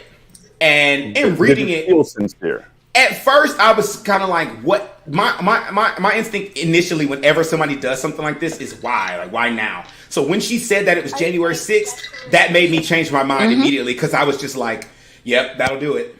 That'll do it. And I feel some type of way about people who didn't change their mind after January 6th. So the fact that she was one of that means that she has some sort of sense and compassion. And she even mentioned that. She was like, my problem was, she said, at that point in my life, I was angry. I was angry at everyone and everything, and that's how I led my life. I led my life in anger when I realized that it's compassion that I need to lead my life with. And that says a lot to me, because there's a lot of people to utter those words, not just no, I'm sorry, please forget, but like to actually dissect what it was, the process. I think that takes introspection. And to me, a human being who is doing inner work is every day getting better. And there's a lot of people who apologize who haven't done no work inside. So just by those words, that's what made me kind of feel like, okay. But I can definitely see some heads that are like, bullshit. And so let's hear from T. I want to hear. I do believe that people can change, and I do think that sometimes trauma can cause or a change in a person. However, like the Bible says, there have been no works to follow her actions, and so therefore I refuse to believe her actions until I see works befitting of repentance. And so you're open to it, though. I mean, we in a Pancoco, so ain't nobody supposed to be There are at no cookouts, no barbecues, we ain't supposed to be hanging Not out. until you lose You know that's not. You gotta be vaccinated for at least 2 weeks. Right. I ain't doing that either. But still, I think that when she does something or puts forth some actions, because right now that's just words. Right now, your party is not in power. Right. And you feel some kind of way about it because whatever leniency that you had or protection that you had from former President Donald Trump, who knows? From former President Donald Trump, I respect the office. Don't care about who the person is, but the office. And now that he's not in power, and everybody, a lot of people, not everybody, but a lot of people are like, oh no, we really didn't support him. We just supported his policy. Yeah, I hate that and shit. So, Get out of here with that. I am a person, because I'm not saying I dislike whatever he does personally. It's not, they're separate to me, right? There are some very good policies that he did implement that a lot of people don't like or didn't agree with, that I do and still agree with, even though they've been dismantled. However, again, once she does something, give to some black charities, go give to some HBCUs that's not Howard and Spelman and Morehouse, because there's plenty more out there that are struggling, that need your assistance. When she publicly apologizes, not to black people, but to all people, period, for anything that she said, then I'm going to be like, oh yeah, girl, you can come to this cookout. But until then, okay. Who you? Yeah. Who else who wants to talk about whether Stacey Dash can come to the cookout? Listen. People who aren't black are definitely allowed to talk about this, by the way. I was in the gonna say panel. I don't think I can speak on who can. Well, come you to can the speak cookout on you can't talk. I mean, not the just- cookout, but you can talk about whether Okay, you yeah, feel no, like that her was gonna be apology my point. sincere. Like, Well, yeah. I didn't see it, but my point was gonna be there's a difference, and I'm sorry, I'm preaching tonight. There's a difference in reconciliation and forgiveness. Those are Okay. two completely different things, and I think a lot of people mix those up nowadays. And I just want to set the record straight on my part. So help me understand the difference. So forgiveness has nothing to do with the other person. We think it's they're coming to us and asking. No, boo. Forgiveness is about taking the chains of anger off of yourself about what that person did to you. Oh, great now. And that has nothing to do with the other person. Okay. Your You can anger forgive and and not your deal with them feelings, later. right? And we oftentimes, I think, in this society, place our feelings and our anger or whatever we're feeling on someone else. No, those are our feelings. That's Right. our responsibility. That is where we're at. Now, did they do something to make us feel that way? Yes or no, maybe so. But at the end of the day, your feelings are your feelings. So forgiveness is about releasing those chains, those holds that other people have on you because of your feelings, because you're hurt, because you're mad, because you're angry, because you're frustrated. That is you breaking the chains, whether they are there, whether they care, whether they don't care, no matter their circumstances. Forgiveness is simply about you. Whereas reconciliation requires both parties. So it has to be someone saying, yo, I messed up. I'm sorry I did this. And this is what I'm going to do. It takes both parties to come together and say, look, this is how I messed up. And this is what I'm going to do to make it better. So yes, words have to be coupled with actions. It can't just be words and it can't just be actions. It has to be both. But reconciliation and forgiveness are two totally different things. Forgiveness is just you, and it's about how you feel and about how you're letting other people control you through your feelings. And reconciliation is a mutual agreement and journey with that other person to say, this is how we both messed up. How are we going to get back to where we want to be? Okay. Yeah, and I'm done. So I think like wait. you can't. After Rakia, Deontay, you want to say something? After Rakia, Deontay. Okay, so the thing is though, like I'm more like indifferent. So at this point, like I can acknowledge her apology, and that be the end of it. I don't have to invite her to my cookout because number one, like we said, Pan Coco, it's a Panamanian, it's all this stuff. You know, we're not doing cookouts. Number I don't get. But also number two though, just because you've apologized and I might accept your apology does not mean I still have to deal with you afterwards. It could just be I'm letting that go. Okay, all right, you did your dirt. You've apologized. Cool, whatever. Great. But I can still be like, okay, but I don't need to deal with you after that. And that's okay too. So it is. Because if you don't feel, if you're in a space where like you don't need that energy, you've gone past that, and you're not even interested in that person anymore to be even like dealing with them like that, that's okay to be like, okay, I accept your apology, but we're not like this anymore. We don't have to be like this anymore. That's okay. But you're going to have to accept that. Like, for me, I don't have to deal with you anymore, so this is what I'm going to do. So that's where I'm at. Like, I don't have to, like, granted, like, the last Stacey Dash thing that I've seen was Clueless. Oh, no, she didn't. You see Single Ladies? All right, Deontay. Oh, yeah, I saw that too. But had to see Single Ladies. Right, Deontay? that's about it. No. Man, I don't even need, well, all I need is an apology. And I really don't even need that because she really didn't do anything to harm the black community outside of talk. All she did was talk. So if you're mad at her views against black people or her negative views against black people, all she has to do is change them. Now she has positive views of black people. So what the problem is? Is that genuine? I mean, if she's apologizing, nobody's forcing her to. And that's what. Yes, you're right. Statements. I like that. I'm not to cut you off, but That's another thing that stood out. It didn't take some event. It didn't take no Britney Spears documentary or no sex tapes. It just was her. See, that's what I'm saying. It literally was just. It wasn't spurred by like, oh my God, I'm in hot water. Let me do this PR thing. It literally was her just being like, you know what? I want different. And that's that supremacist takeover of our capital. Yeah, but it wasn't directly targeting her. Nothing directly tied her to that. Let's be clear. I get that, but like to me to say that, and I don't think I can see what you're saying. And yes, I do think it was spurred by that. What I'm saying is this wasn't a spur. This wasn't. I am as an American citizen, as an Asian American. January 6th has it shifted my entire fucking paradigm. Really? Yes, because white supremacists walked into the Capitol. Black people were not surprised. A Confederate flag. I'm not. We were not surprised. The fact that it happened tells me it is possible and probable. It's crazy to me because for us, it was more just like, for me, when up down there, like, it was that day, it was very much like surreal. But after the fact, it literally was like, see? Y'all see? Did y'all see? Y'all see what we've been? Y'all see? That's how it felt for me. I've been called a racist more since the 6th than I ever have been before. Ooh, that's interesting. Why do you think that is? Because people don't like feeling uncomfortable.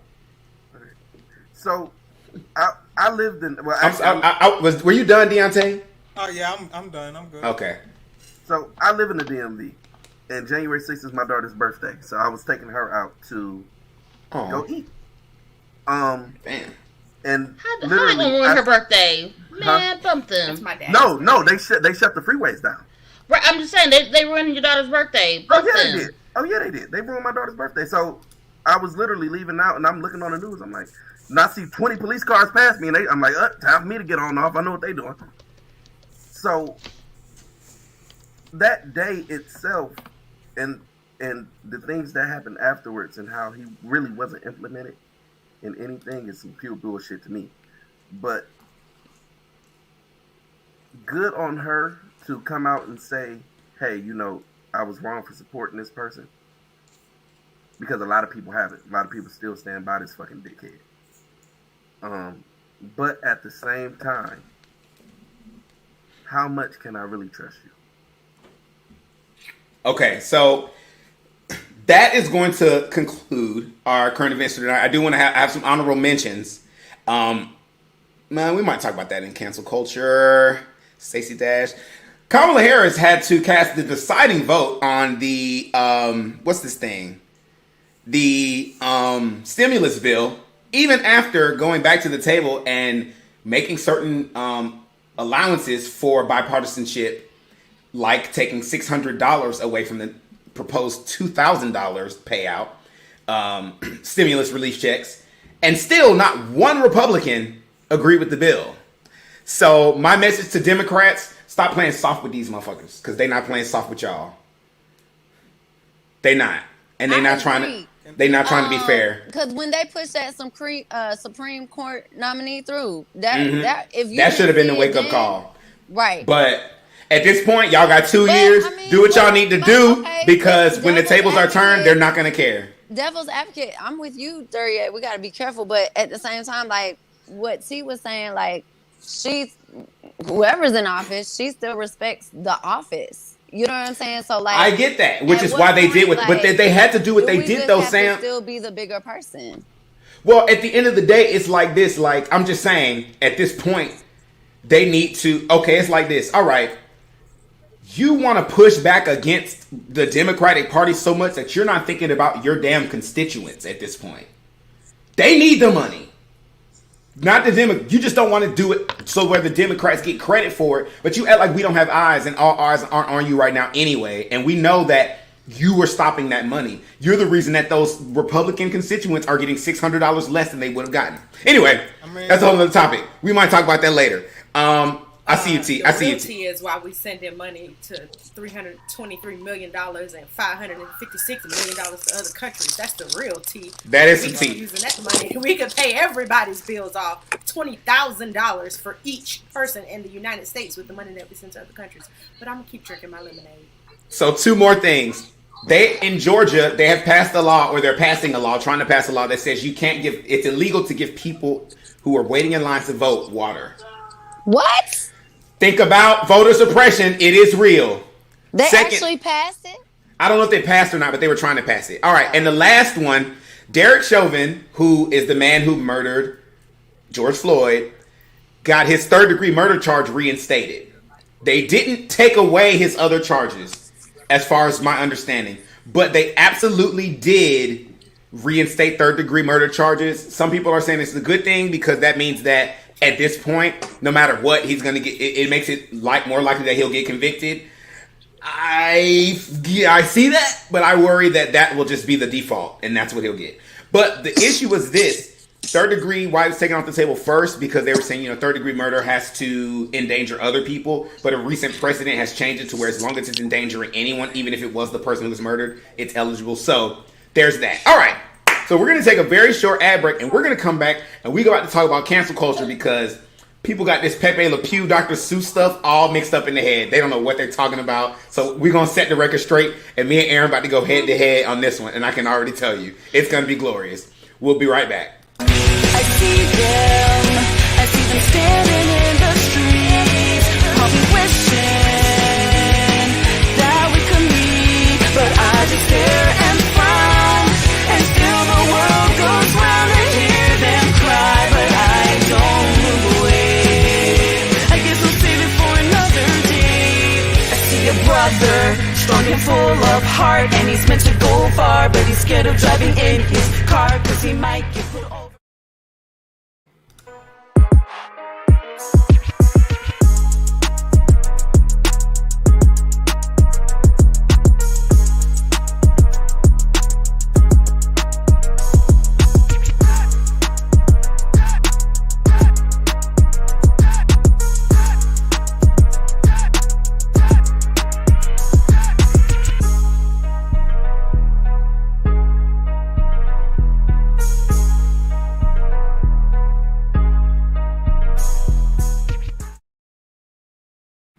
That was the debut single from A.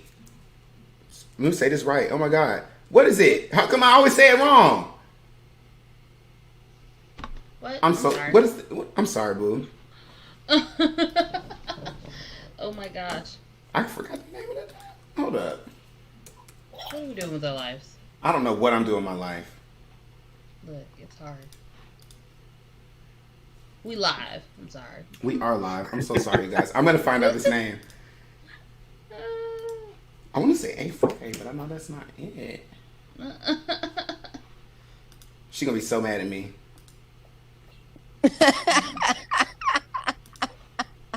Anyway, so that was commercials for the debut single for A4A. Is that the name of the band? Yeah. No, that's not the name of the band. What? You asking the wrong person. A2A? That is a single for a fire-ass artist. It is a fire-ass song, and I say it every time I play that commercial, I say this name of this band right, and now I'm blanking in my head. Anyway, it's called Fix It. You can find it by going to I'm going to find out by this show, and I'll let y'all know. The other ad was for, can you find it out from here, kids? The other ad was for, Pretty in Pink bundles. You can find them by going to prettyandpinkbundles.com. They got extensions, they got hair oils, they got bundles, hair oils, and lace fronts. And just remember, gorgeous hair is the best revenge. All right. So let's talk about cancel culture. So here's my issue with cancel culture. It's not a thing. And people keep acting like it's a thing. And they're blaming they're blaming like stuff that's not cancel culture on cancel culture. And they're saying and they're also blaming all of this on liberals as if, first of all, cancel culture is a new thing when cancel culture started by censorship. And who started censorship? Was it liberals or was it people in power? I don't know. But it's funny because when you think about it, we were actually talking about this before. There's this list of all the things that literally Christians tried to cancel in the last decade. Conservative Christians at that. Harry Potter being one of them. Granted, it seems like those things that they tried to cancel just did not work. So there's a little pushback. I've had people get mad about, they said they canceled Aunt Jemima. They didn't cancel Aunt Jemima. They changed the name of the brand and the mascot, but the company is very much still in business and doing fine. They didn't cancel Pepe Le Pew. First of all, who is they? That's what I want to know. So I'm going to open it up, Aaron. I know, I'm going to go straight to you. They didn't cancel Pepe Le Pew. The WB decided not to put him in one movie. They decided we're not going to put him in Space Jam. That's it. They decided that. There was no push by the liberals to get rid of Pepe Le Pew. It literally was a capitalist move because they said if we get rid of this, we run into less problems. We can make more money. The same thing with Potato Head. The reason they changed it from Mr. and Mrs. is because they wanted to. There was no let's get rid of Mr. Potato Head movement. That never happened. And what else was there? There's Potato Head. There's another one that had Dr. Seuss. Nobody canceled Dr. Seuss. His own estate decided, damn, these books literally have pictures of black people with massive lips and Asian people with freaking straw hats and slants for eyes. This shouldn't be read by children. We're going to pull these 6 books. Not even his whole repertoire. He's not canceled. You can still go buy Dr. Seuss, but these 6 books, we're moving away. So, and then what's crazy is after they did that, it's funny because that's a capitalist move. Point in case, after they recalled their own books, their sales went up. Their sales spiked. All the people who feel like, oh, they're canceling Dr. Seuss. The libtards are canceling Dr. Seuss. Let's go buy his book. And liberals sitting around like, we ain't say shit about Dr. Seuss. We don't give a fuck about Dr. Seuss. So, it just makes, I do want to read this point right here. If you want to talk about cancel culture, this is cancel culture. Colin Kaepernick. That was cancel culture. Yes, and that wasn't liberals. Yes, so I kind of want to open it up because I feel like people keep talking about liberals like, oh, they're snowflakes. They keep canceling stuff. The things that I feel like have been successfully canceled are like Colin Kaepernick, we had nothing to do with. R. Kelly, who, I mean, you go uncancel R. Kelly, please. If that's the hill you want to die on, go right ahead. I feel like Jussie Smollett had got canceled a little bit, but his was almost like a self-cancellation. So we can't really. I'm just thinking like, what is it that liberals have actually canceled? The only thing liberals, it seems like to me, are trying to cancel right now is like police brutality, and that's not even working. I want to answer that. Go ahead, Deontay. What have liberals actually canceled? Well, on January 6th, there was a lady who went to the event. She didn't storm the Capitol. Right. She just went there to the protest, and they were in her leaving reviews about her restaurant saying don't go there, don't eat there, because she was a Trump supporter. So. I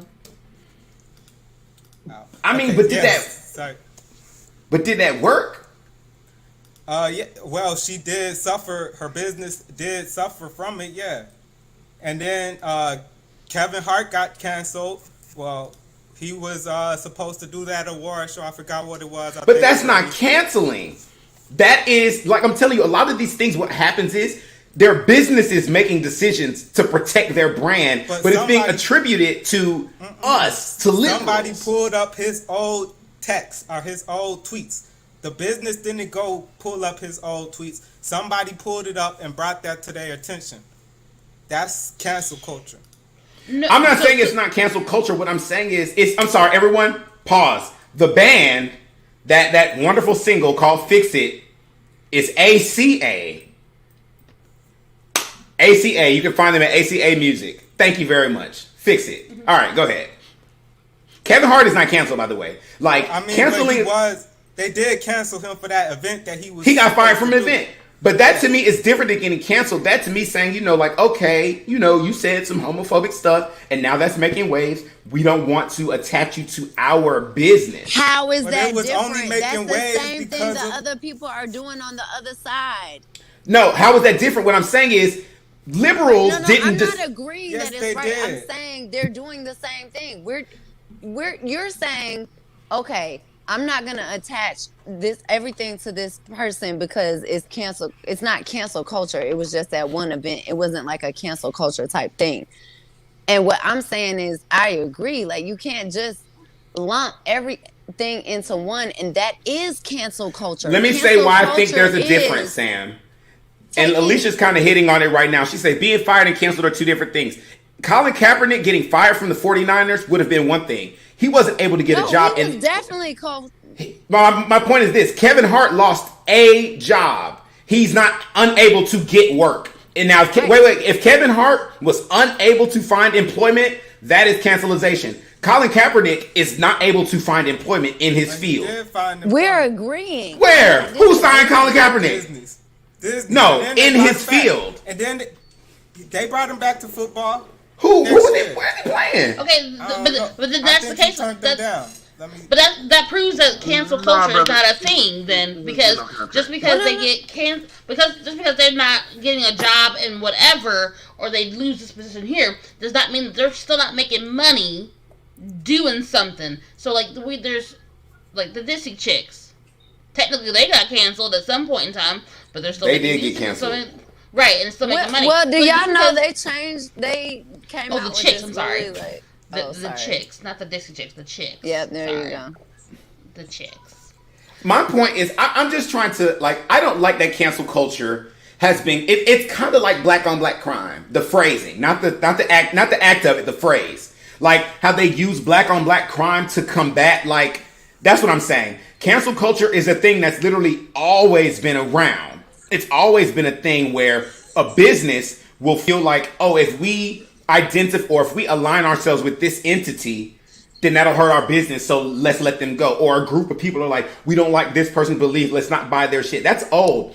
But now it's got coined the phrase and attributed directly to liberals. And I think that's it's kind of like, it's once again a phrase used to stop liberals from calling shit out when they need to call it out. And the crazy Tanya? the crazy part about it is it's people who don't freaking read that are saying Dr. Seuss books are being canceled or a bad thing. Not that they're being canceled, but that's what they're saying. And it's like 6 books that they're not putting in, they're not reproducing anymore. Like they're still out there. Like you could probably go find them somewhere. But like, people are buying them. People are selling books for thousands of dollars now. Yeah. Right. And there's 6 books that like people don't really read anyway. So is that really canceling? And it's crazy because we're still reading Hop and Pop. Well, the people that I know personally that are complaining about this, they don't read anything, not even comic books. But it's this idea that it's like, okay, so you have this. Let's talk about Dr. Seuss a little more. There was never like a liberal push to get rid of Dr. Seuss. That never happened. Like, I've actually heard people say that he was problematic, but there was never an overall push to get rid of this man, right? So when his own company decided to do that, it was still attributed to this invisible cancel culture when it's just like, Dr. Seuss isn't canceled.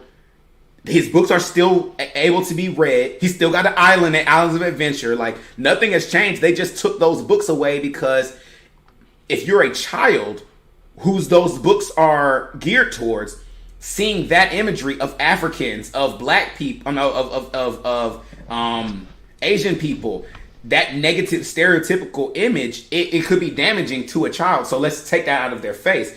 First of all, why is that a problem? Like, that's the thing I have a problem with. A lot of people rage against cancel culture without doing any work or any research behind it. Okay, so my issue with cancel culture period, especially Pepe Le Pew, because he was hooping in the first Space Jam. He got 2 points. He had like 4. He made 2 points. No, but the thing is, he was a supporting player. Yeah, he made 2 points. All he did, and then that one little thing with the skunk butt. That's it.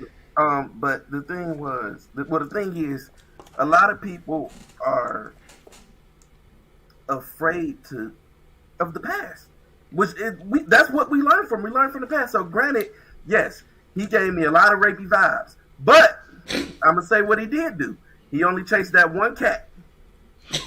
Oh, he chased that one. How is that better? He chased that one cat, and you know what? How is that better? Persistence paid off. No, the cat never got with him. No, he promoted stalking. He did really? And it's crazy because we talked back to that behavior at the beginning that you were so against being pushed past when you say no. So, I'm just saying, you literally were talking about like, oh, if I tell a trans person that I'm not into it, they better leave it alone. But Pepe Le Pew, persistence pays off.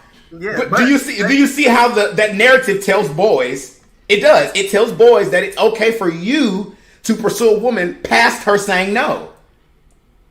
This cat did everything in her power to get away from him. Well, he didn't know she was a cat.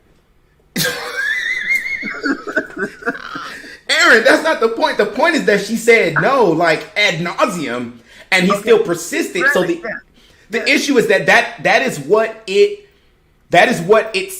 subliminally tells specifically boys, and that is why you look at a lot of male behavior. And they grow up feeling like it is okay for a man to tell a woman to keep pushing up on a woman even if she says no. But even though a man will admit that if I'm pursued by someone I'm not attracted to, especially if they're male or transgender, that deserves violence. No, I'm not saying that's what you said. I'm not saying that's what you said, but that is the narrative. Like a lot of people feel like if a transgender person hits on them, we're not gonna go back. But if a person hits on them that they're not attracted to, that they can really respond with violence. But we want to defend Pepe Le Pew. And that's to children. Listen. And if people are saying like, oh, Johnny Bravo next, all this stuff. The interesting thing about it is, and this is how we got into it because don't touch Johnny.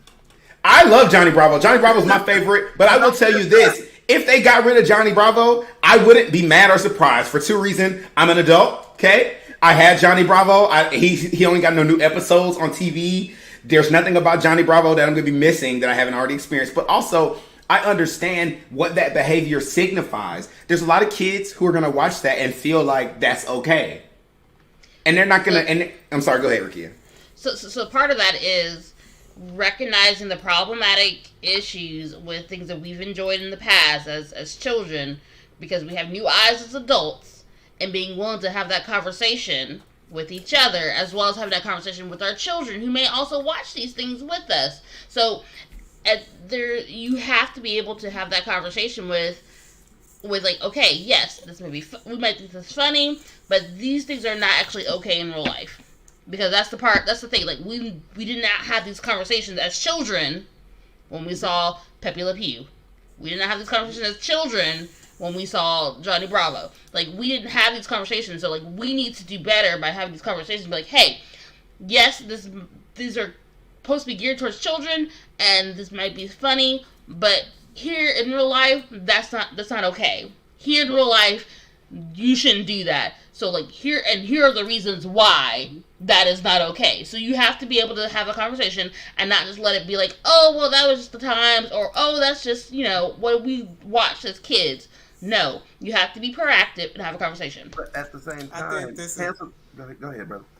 I think this is the same thing. Like they wanted to go after violent video games because it makes people violent. That's not true. We watch these things as TV. We watched Johnny Bravo and Pepe Le Pew, and we knew it wasn't okay, whether we had the conversation or not. We like people who go after, like people who are perverts or whatever. They're not getting that from the cartoons. I think this goes back to the comment we were talking about racism earlier. People think racism is only if you're a KKK member, but no, there's like 20 versions of racism that you can hit before you get to like burning crosses. So actually raping a woman is not the worst part. I mean, it's not saying it's not the worst. It is the extreme, but there's so many other parts before that are horrible as well. Harassment, fondling, catcalling, and these are all contributions to a greater problem that says that men have the rights to women's bodies without their consent. And this is and that's what I'm saying. So does Pepe Le Pew mean that I'm telling little kids to go rape people? No, but it could make a boy feel like it is his right to pursue a woman ad nauseum without consequence, because it's just what boys do. Somebody said this comment and I want to respond to it. Okay. It seems like America hates men today. It's funny you say that because our history has been built up on men hating everyone else. Literally, our whole society has been built on men hating women and subjecting women to all sorts of oppression. And now that men are just literally just being called out on disrespectful behavior. It's not hate, because a human being who can address their issues healthily and maturely and move forward, why would I hate that?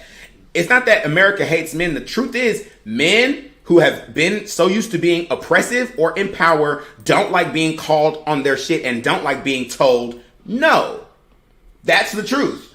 So now that society is telling you, no, that's not okay. No, it's like, oh, you must hate me. You're doing the same thing Sharon Osbourne was doing when Cheryl was talking to her. It's like, I'm just calling your own behavior, and now you're acting like you're the victim because I'm telling you it's racist. So now you want to pull out a tissue and start crying. So now that I'm telling you that we have a racist, rapist culture, we hate men. No, we don't like rapists. we hate rapists. But I mean, men, are we claiming that it's okay to be this way towards women? I'm sorry, I just had to put that out there. Rakia, then PJ, and then Aaron, and then Tanya, right? Sure. You look like you want to say, and then Tanya. So like this right here says, so all men have to pay for that. What does pay for it? What does that actually look like, though? So are you because you're being redirected on behavior that you may have been taught or may have thought it was okay? So like you felt like you having to pay for that.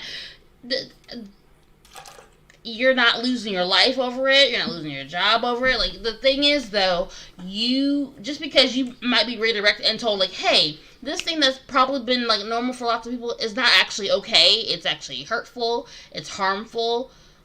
That's not going to actually hurt you to have to deal with that or understand that or learn better. Like learn and be better about it.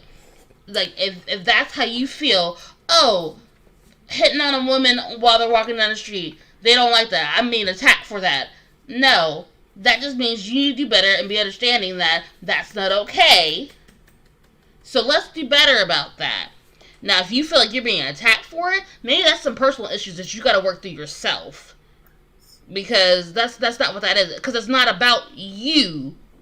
It's about the general, like, the society. Like, there's things in society that are normal that are not okay. Okay, and that is what it is. Like, we gotta fix them. We have to fix them. Okay, so with that. Wait. It's Aaron, PJ, Tanya, T. Okay, so with that, with everything you just said,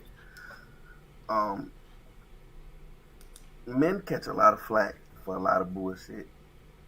As far as, and first thing I'm gonna say about cancel culture is, if we do cancel culture, then first of all, everybody's going to be offended by something. There's going to be something that you are going to be offended by. So cancel culture doesn't fix anything. Doesn't fix anything. So at the end of the day, we have to realize that, yes, these people conducted themselves as such back then, but let's not do that now. That's the first thing I'm going to say. I'm going to get that out the way. So now, my next point that I'm going to make is this. Lorenzo said, why do all men have to pay? All men aren't rapists. All men don't run down. Hold on. All men don't run down the street and say, "Damn girl, look at that ass." I might think it, but I don't say it. Right, and I mean, there's nothing wrong with thinking that someone's attractive. Right, but the simple because I be thinking it all the time. The simple fact of the matter is this: we have to make it so. The point is that we are paying for it as men. And regardless of how we are. You're paying for what? Because of what other people's actions are and how other people. You're saying you're paying for rape culture. The fact that it is of more concern to you that you are paying for rape culture in the sense of needing to be more cognizant of your actions, and that is the most pressing concern as far as rape culture, and not the women being raped. That is an issue. But continue, please. I'm not rapist, and I'm not saying that. I'm just saying. Hold on, stop. And most rapists do go and shit. They get dealt with, especially when they get to prison. So. But it does wait. It does Lorenzo. not mean that there isn't a culture. Wait. Oh, he left. Look at him. Rapists. There's a culture that protects rapists, but it was PJ and then Tanya and then T and then Sam. Sam, remember your thought. PJ? All right. So I don't believe cancel culture exists the way it's being framed. Right? And Dury has talked a lot about businesses making these decisions, but ultimately consumers make this decision. So if I see something on Twitter and there's an actor who's being racist, well, ultimately I know that that's trying to destroy me. So if I don't want to see that anymore, I stop looking at it, and then I share with my community because they might be affected by that too. And if we choose not to do that, it's not fucking cancel culture. It's because it behooves us to do this. And Aaron, you said cancel culture doesn't work, but you know what? It worked on the Nazis. It worked on the Confederacy. And the people complaining have spent centuries annihilating civilizations. We didn't cancel Nazis. There are literally videos and TV because shows nothing is 100%, right? Nothing is ever going to be 100%. Right, but what are we? We're learning that it's wrong. We didn't cancel it. We didn't take it off TV. Because cancel culture isn't a thing. Right. Yeah. Like I said at the beginning, it's not a thing. I mean, ain't that's on that. What I'm saying is this: like when it comes to the idea of cancel culture, like you're saying it doesn't work, but cancel culture is not a decision that like consumers really are like the times that cancel culture has worked is when like the Montgomery boycott, the bus boycott, like shit like that. Those are times when it was actually like people. Just everyday people getting together and saying, we're not going to do this thing until they give us what we want. But that is rare. Cancel culture is stuff like, but a lot of other times it is the businesses, right? The businesses are making decisions about what's going to make their business what's going to best suit their business. But we as people are getting blamed for it. And it's a smokescreen it's another way to label liberals as whiners and complainers. When at the end of the day, like liberals aren't thinking about goddamn Dr. Seuss. Like, we don't care. Like, I had read a Dr. Seuss book, like, and I found out just doing my research for this that Cat in the Hat actually should have been canceled. That book is purely about minstrelsy. That's who Cat in the Hat. He's damn a minstrel character. And I'm like, but they didn't cancel it. It's literally a character he dressed up as prior to him writing the Cat in the Hat. Is him in blackface. Like that's so. And my point is, like, if you wanted to take it further, they literally could just cancel him. Dr. Seuss. But there's no push for that because nobody cared. Because we're thinking about, and so when the company was like being preemptive as we want them to be, because right, we sit here and talk about racism, right? And we talk about how it's a system, right? And how we want things to be better for our children, right? But when they actually start making decisions and doing things to make them better for our children, like, well, let's take this reading out. Let's add these books. Let's X, Y, Z, and the third. Like those men who got nominated for audiobooks, children's audios books. There were three men three different people who got nominated, and they all said, we're not going to accept the nominations because there's no black people nominated in this category. And that's bullshit because it's all these black books. So when there are people who are adults who are making decisions like that to say, you know what, let's do right now, instead of waiting to get canceled, let's look at our shit and fix it. But we're blaming it on liberals and saying it's negative. Like, why is it negative to be aware of the experiences that these children are going to have in school? Tanya? Rikia was saying earlier that conversation's important. It absolutely is. But there also needs to be examples when cartoons or whatever the show is has consequences built in to the actors that are misbehaving. And that, Pepe Le Pew is one of the examples. There were never any real consequences for him anytime he tried to get the cat or when he held on and squeezed the cat until she slipped out of his arms. But when it comes to Johnny Bravo, because I know how we all love Johnny Bravo. How can you not? He actually had consequences. All the time. There were plenty of girls that just were like, beat his ass. Who the hell are you? Right. Yeah, he literally got his ass kicked. He did. Every time. For his bad behavior. Not just because he existed, not because they were hating towards men, but because of his behavior. That's what we need more of. And I agree with that. And you know, it is about that. It's about the whole story that you tell with Pepe Le Pew is that there would be no consequences for this. There was a comment that somebody said about something that I want to say. So, so men can't approach women now. That was the thing. No one said that you can't approach, like literally the whole push is to literally do that. Ask for consent. But you know, if consent is denied, then keep trying. They keep trying. I'm not saying. No. Because I believe honestly, what I'm saying is, I don't think there's a problem with persistence in a certain aspect, because a lot of people, that is how, sometimes you don't, like, I might ask you today and you're like, no, and then like a year from now you look at me a little differently. That happens. There's a difference between being persistent in a romantic sense, when you are still being respectful of a person's choice in their space, in their body, and then pushing up and making these people feel like they owe you their attention and their bodies. And that's Pepe Le Pew. Right, but what, like, the difference is, like, so you talk to someone's and maybe it doesn't get anywhere at the beginning and eventually it does. Or as, like, the other side of the spectrum is, like, around Christmas time, a woman in Harlem was at the liquor store, or was it the Bronx, I guess? Yes! And some dude was trying to talk to her, and she was like, and offered to pay. He wanted to buy her wine for her, and she was like, I can buy my own wine. She was like, I'm good, thanks, ha ha ha, whatever. She walks out, but he keeps pushing her, and next thing you know, she's getting jumped in front of the store. Like, by these men. Like, right, and those are extremes, but those things happen. And enough of those things happen to where women feel afraid, and they're like, no, there are things that I have to change about my behavior so I can try to avoid those things. I should not have to change what I do walking down the street to avoid getting jumped because I didn't want to talk to a dude. So now, like, wait. Also, a big thing about it, Aaron. The entitlement of your time and conversation to a complete stranger. It's the entitlement. Period. And I'm out. Oh wait. I got you, Aaron. I'm gonna come back to you. So let's go, Tanya. Tanya, did you just say okay? So T and then Sam and then back to you, Aaron. So you already know how I feel about cancel culture because we talked about this a couple episodes ago. Did we? So I'm gonna go ahead. Yes, we did. Well, remind me, refresh me. It was one of those. We were talking about cancel culture in the current events, and I think cancel culture is so stupid. All right, so it's no secret that I believe in the Bible, and the Bible says that. What? Right? You believe in the Bible? Offense is gonna come. People will get offended, right?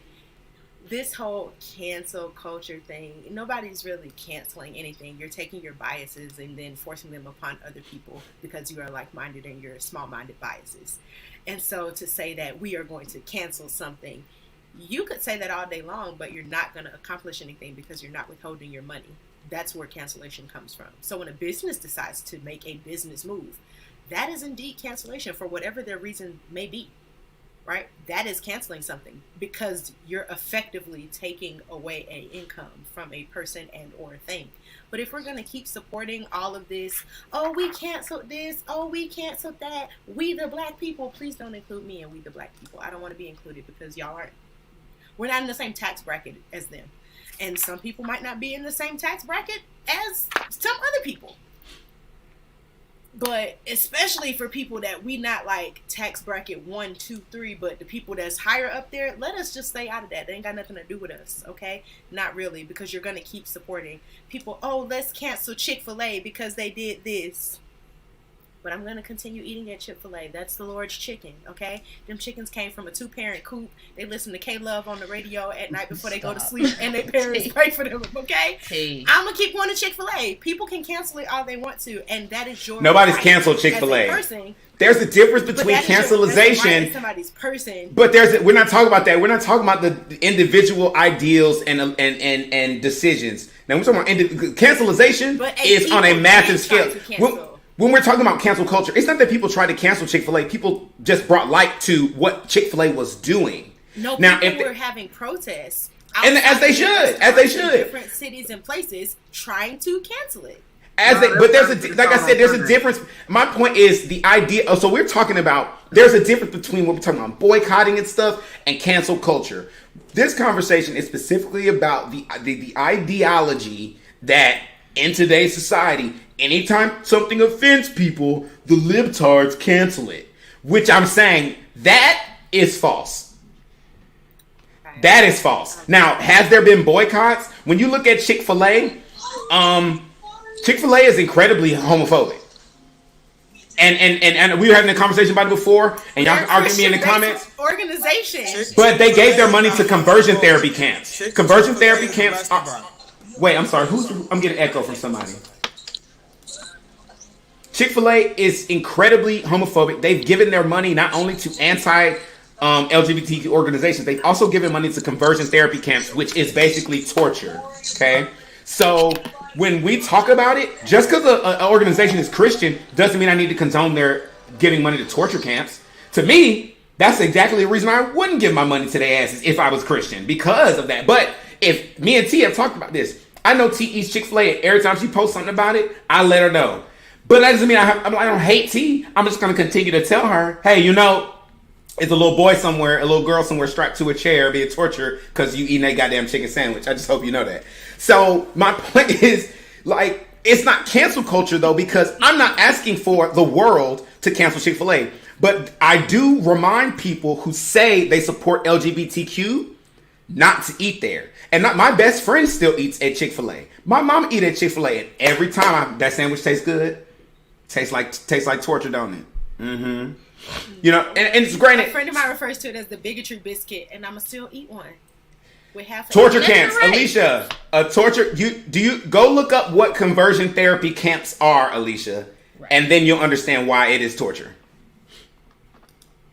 It literally involves electroshock therapy to try to shock the gay out of kids. Okay, so but no one's taking Chick-fil-A's belief away because they're still able to believe what they want. They're still Thank you. So even while those people, because I remember this, like, because, you know, I live in Georgia, Chick-fil-A is king here. So, like, even though Chick-fil-A was being boycotted, there were just as many people that were okay with what they were doing that was giving them money and buying their food. Like, they weren't canceled. They were boycotted. That meant that a certain group of people were not willing to give them their money. And that is their right as a consumer. Aaron. And there are plenty of people that didn't care and were still giving their money as their right as a consumer. Did you pay this man to come and sit in these comments and say shit like this? Did you pay this man? Because every time you on the show, he come here, he say the most incendiary shit. Let me say something to you, Mr. Smith. Christians don't have the right to help gay people who want to change. Once again, conversion therapy camps are children. Yeah. These are children. These are parents sending their children, most of the time not at will, forcing their children to go to these camps where they use electroshock therapy to try to make them associate anything homosexual with pain. Generally, it never works. Never works. Scientifically, it never works. And it just gives these children PTS fucking D, and a lot of the times resentment towards their parents. But, and that's all studied. If you're a Christian and you don't believe in homosexuality, you better not also be eating no goddamn crawfish, no shrimp. You better not got no damn tattoos. I don't want to see you wearing no polyester. I don't want to see you talk. If you're a woman, I don't want to see you talking in church. Nope. But anyway, right now, because that is Old Testament, and Jesus came and said, "I came not to cancel the law, but to fulfill it." So the only two commandments that we are obligated to take, abide by, is to love your God. Hey, love the Lord your God with all your heart, mind, soul, and strength. And the second is likened to the another, to love your neighbor as you love yourself. Everything else was. And how you love your neighbor when you strapping them to chairs and electrocuting them? You gotta stop using that as an argument. But my point is saying this. If you're Christian and you don't believe in homosexuality and you do believe in the Old Testament, that is your right. We're not saying that Chick-fil-A can't do these things. We're not even saying that Chick-fil-A can't give their money to conversion therapy camps, because sadly, they're very much legal. But that means that I have a right not to give my money to Chick-fil-A, and I have a right to tell people, hey, this is what's happening. I hope y'all know. Now, do I think that it's wrong that they're doing that? Absolutely. Do I think it's wrong that people still eat there? I judge them a little bit. Absolutely. But I don't hate them. I don't, because that's not the person I am. Do I think Chick-fil-A should be canceled? Hell, motherfucking yes. But I think really it kind of goes back to what somebody else said. And this is my takeaway from tonight's conversation so far. It would mean more to me if people learned from what Chick-fil-A is doing and decided that's not something I want to be a part of. Not just Chick-fil-A, the institution, but the ideas that they hold and push privately. That would be a bigger impact to me. So the cancel culture seriously shouldn't just be about, let's take money from them. It should be about, as a society, the things we're thinking and doing need to change and grow and evolve. And we don't need to be subjecting children to torture just because we don't like their ideologies. If we feel like we can change a gay person from gay to straight, it needs to happen in a non-violent way. If I don't agree with that even being a thing, I don't think you should ever force your beliefs on another person. I don't. I feel like you can discuss, but forcing on, I don't believe in that. But I do think that it's about a cultural shift happening where we're realizing that harm shouldn't befall people because they think differently, which is literally kind of what we've been touching on in every topic tonight. It is. You know, we have 3 people here or more than 3 people who clearly, don't agree with transgenderism. Some people who do, but we could have this conversation. Nobody's throwing around slurs. Even the people in the comments who nobody's throwing around slurs, X, Y, Z, and the third. And that's a cultural shift that needs to be more prevalent beyond just our little talk it out family. Tia, look like you want to say something. And then Sam, I think you want to say something. No, I mean, I was agreeing with you in the fact that I'm a firm believer that people should be able to disagree and be okay. Like, I may not have the same view as you about some things, but that doesn't mean that I don't love you as a person. And I might not agree with whatever lifestyle somebody might be leading, but that doesn't mean I'm going to look at them and be like, oh my God, you're going to go straight to hell. Mm-hmm. If somebody had told me that before I got saved for real, like, oh my God, you're going to go to hell, I would have been like, all right, I'll see you there. And I would have kept dancing in the club, drinking my drink. You know what I'm saying? So people are able to, they know whatever they know. And if they feel convicted, cool. Then do something about your conviction. And if you don't, okay, cool. So that's what I take away from the whole thing. And also, I just want everybody to be okay with the idea that everybody is not going to think that your idea is okay. But their idea can't be called a phobia just because they don't think your idea is okay. Wait, we ain't on final thoughts yet. Hold that to a final thought. I'm not trying to downplay, but it just sounded very much like a final thought. We're about to go to final thoughts. 2 things before we go to final thoughts. I want to respond to Alicia said, do I think Chick-fil-A is still doing that? Recently, what's that? It's Sam. Recently, Chick-fil-A has, last year, they basically stopped giving money to, the news article came out and says, Chick-fil-A is no longer giving money to anti-LGBT organizations. But that's why you got to do your research, okay? So here's the truth here about that. It is true. The 2 organizations that they were giving money to that were anti-LGBTQ, they are no longer giving money to. But they presented it as if they are now not supporting anti-LGBTQ. When you do research, you find out that they actually stopped funding 80 organizations. 80. So it had nothing to do with them being anti-LGBTQ. It had everything to do with them just grouping these 2 in a group of 80 and only putting out to the public those 2. You see how they move? So they did a big money thing. Let's stop giving money to all these organizations. But the media is going to put out that we're no longer supporting anti-LGBTQ organizations. But the truth of it is, the man who's the CEO, his thoughts and ideals and his rhetoric has not changed. It's their whole family's rhetoric. Look at what they're saying. Look at their thoughts and ideals. If it was specifically that, it would make a difference to me, Alicia. Had they come out and said, okay, we're not going to be supporting anti-LGBTQ organizations. We're actually going to support them. We're going to give money. That would have been a different thing. That would have been a shift in consciousness and thought. That's not what happened. They made a money move, and it just so happened that they tried to use that money move also as a PR stunt. You got to do your research. And the other thing I want to say about the transphobic thing, T, I'll say, no, because I'm going to forget, because I just forgot that quick. Go ahead. What did you say? You said, oh, yes. So I have to say this. We have to be cognizant of how and when we share our opinions about certain things.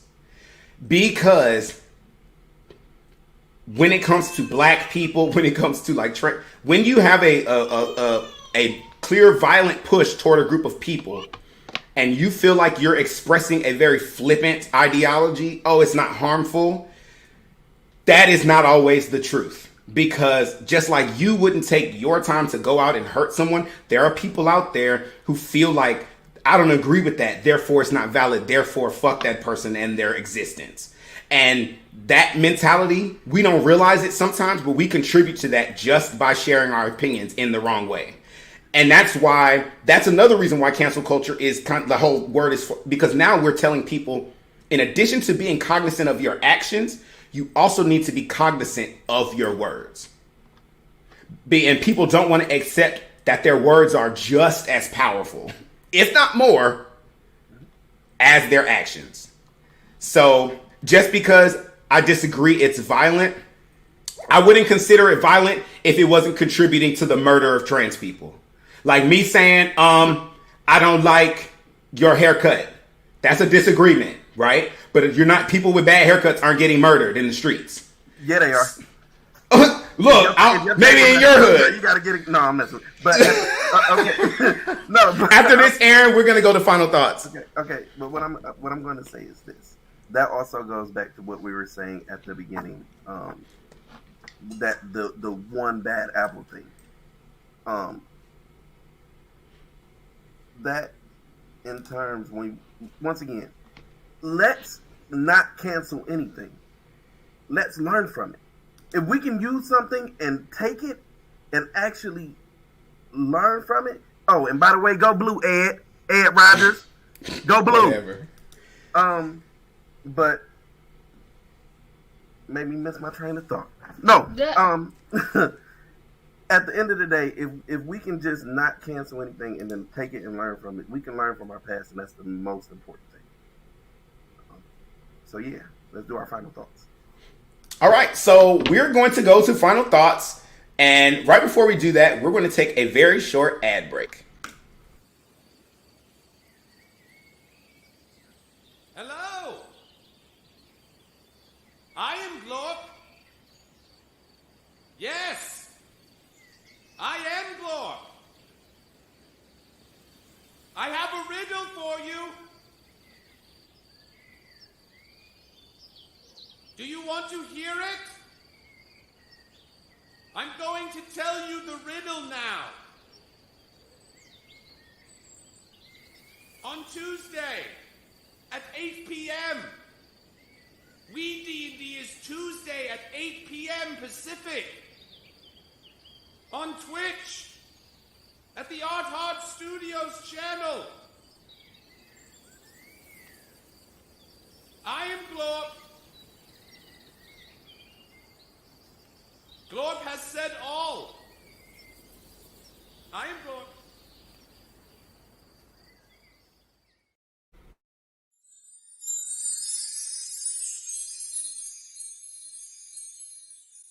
I'm excited to be in a show with them finally. Oh wow, it has been a while. For Color Girls was the last show we were all. That was the first show 10 years ago. Yes. Oh no, don't delete that out.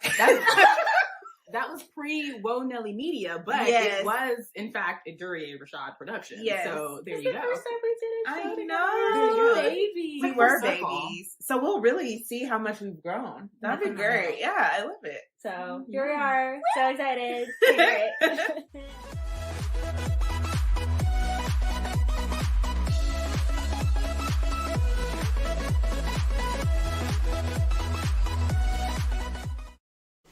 Those were ads for Weed Indeed. Dungeons and Dragons played with a lot of marijuana. A lot of marijuana. They, a very THC friendly production. Art Hard Studios every Tuesday at 8 p.m. Eastern, which is like 11 o'clock.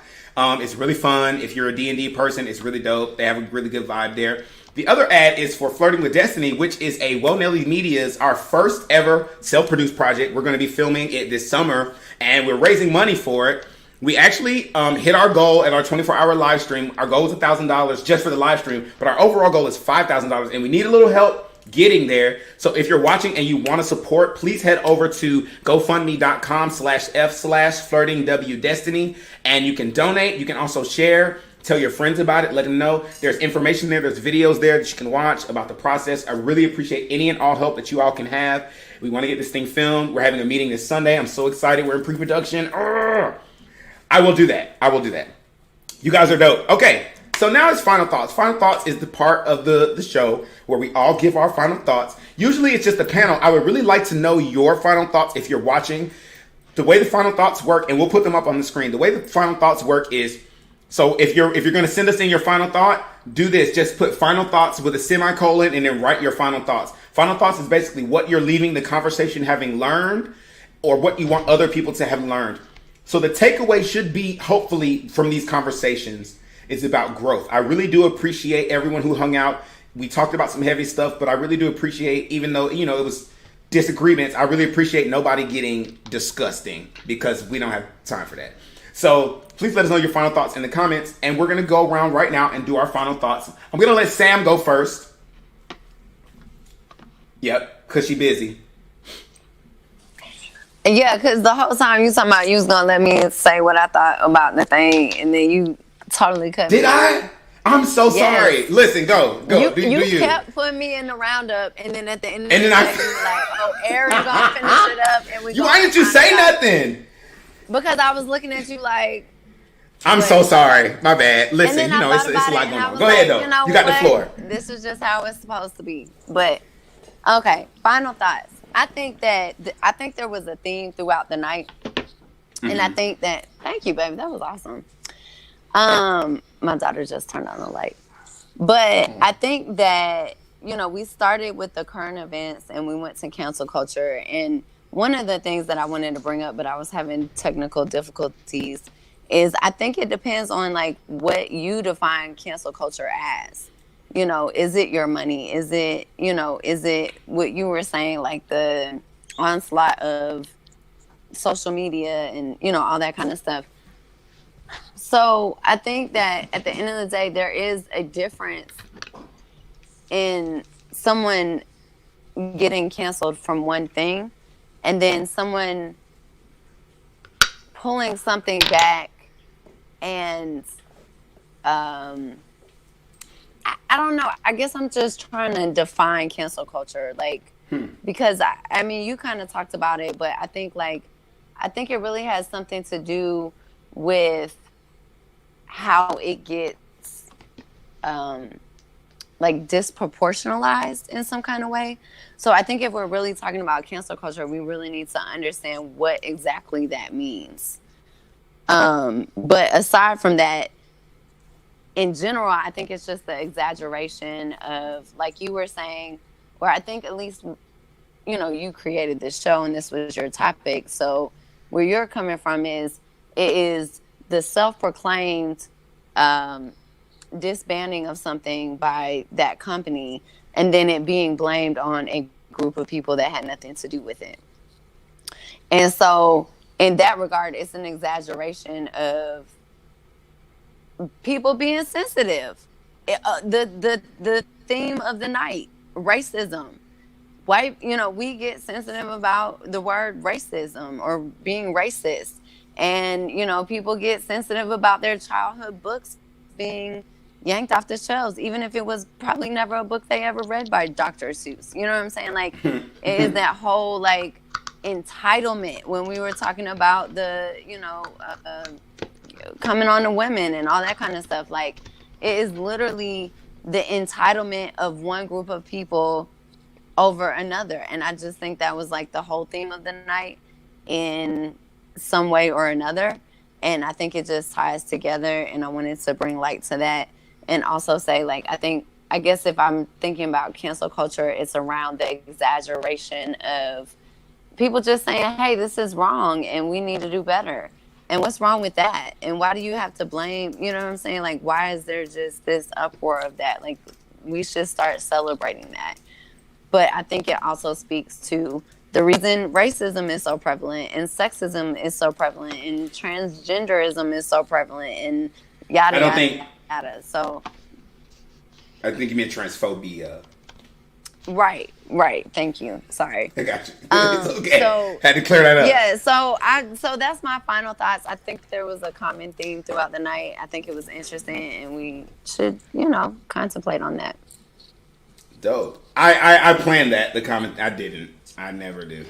All right. That was Sam. You can find Sam on Instagram at Sam Sells ATL Homes and at Marley Bears ATL. Marley is spelled Marley. Let's hear from Bob Marley. Like Bob Marley, yes, if you didn't put that together. Let's hear from PJ. Well, I'm going to come from a different angle on this one. I've had a rough week, a tough week. And I'm so thankful I was here tonight with you guys. Like, there were so many points that were brought up tonight that were spot on. I absolutely needed to hear that. So thank you. That's my final thought. Thank you. Thank you for being here and for sharing your heart. You can find PJ on Twitter at the PJVONG. Blogspot. I'm sorry, the blog is thepjvong.blogspot.com. Thank you for being here, PJ. Dr. Tanya. Well, I talked quite a bit less than I normally do. That was a little unusual for me, but I was really listening to what was said, and I did learn some things about. Well, I did not realize that transsexual was not a term I should use anymore. So that was enlightening to me as well as maybe some others. Do you want me to tell you why really quick? Yes, please. That term is associated with the ideology that transgender people are mentally ill. Oh, I would have never put that together on my own. It's an old dated term back when they thought homosexual people were also crazy. Oh, okay. Yeah. So it's just dated. I think that's the term. I think that's why. I could be wrong. Research it yourself, people. So that way, if I'm wrong, I can at least say that I told y'all to look it up yourself. Go ahead. That was Go ahead, interesting. Tanya. But Yeah. I really heard a lot of issues about respecting each other, whether we're talking about sexuality or genders or just bad behavior of all kind. And I really appreciated that because, of course, as you know, regardless of who you like or who you don't like or what you read, it just appreciating each other for our differences is one of the most important things we could do. Super important.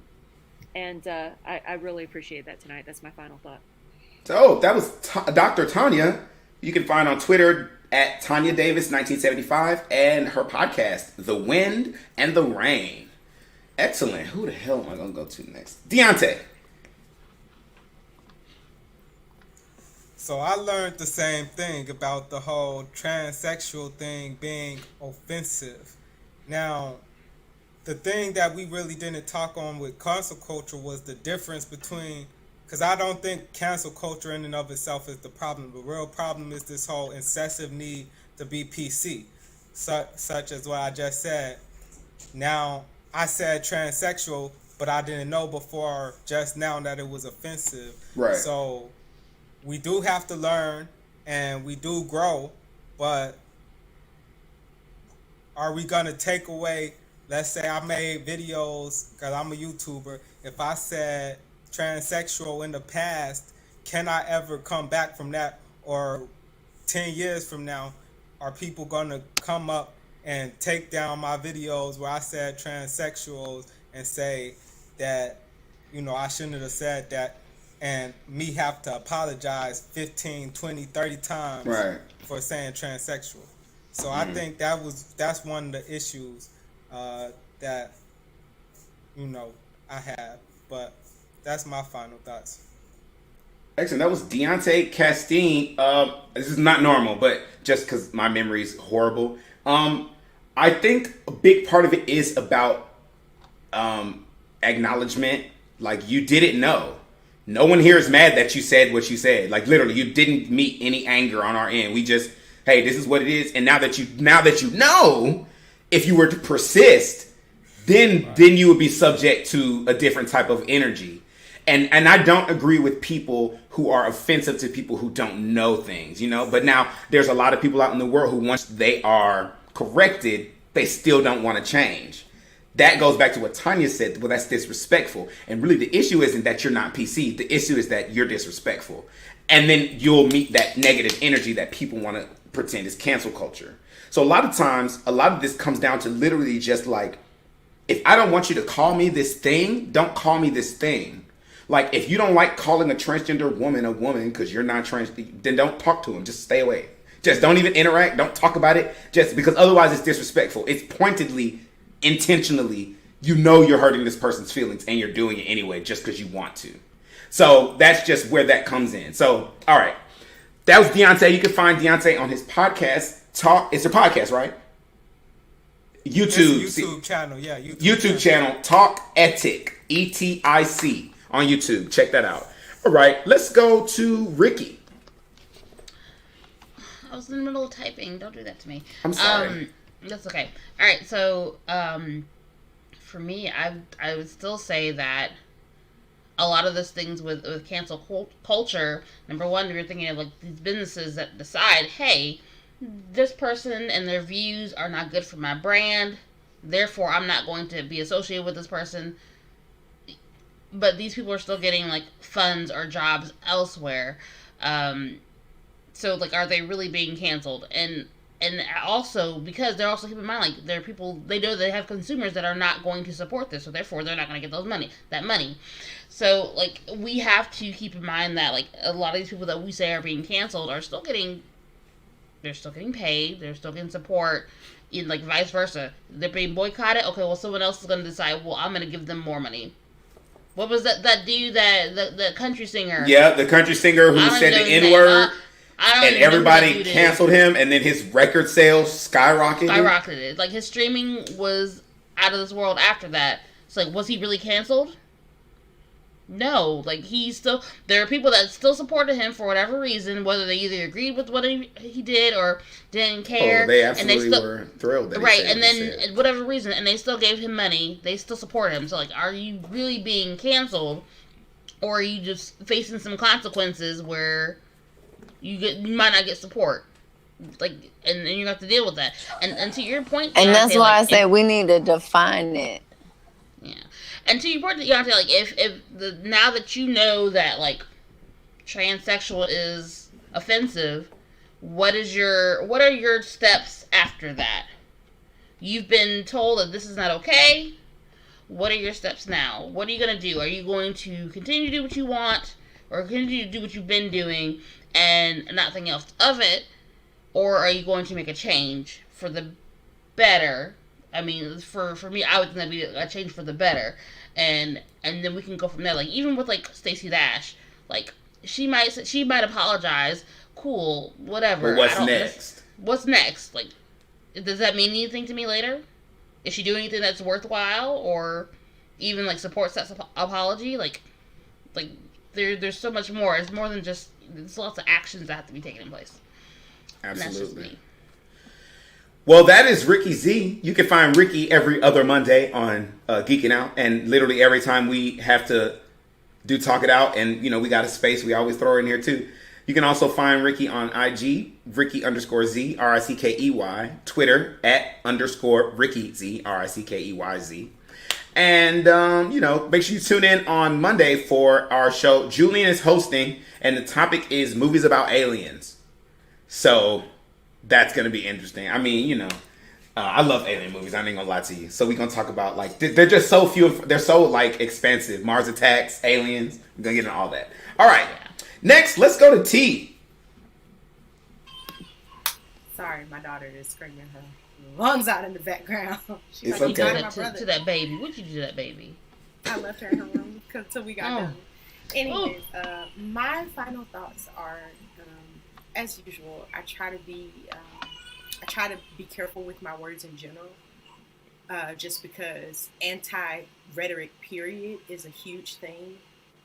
And so what I would like for people to take away is that, and what I'm going to take away is that I'm okay with disagreeing with someone else and doing it in a respectful manner where it's not to offend, hurt, or harm another person, and still being able to maintain my belief in what I believe may be wrong or right, and not make that a forcing thing on someone else.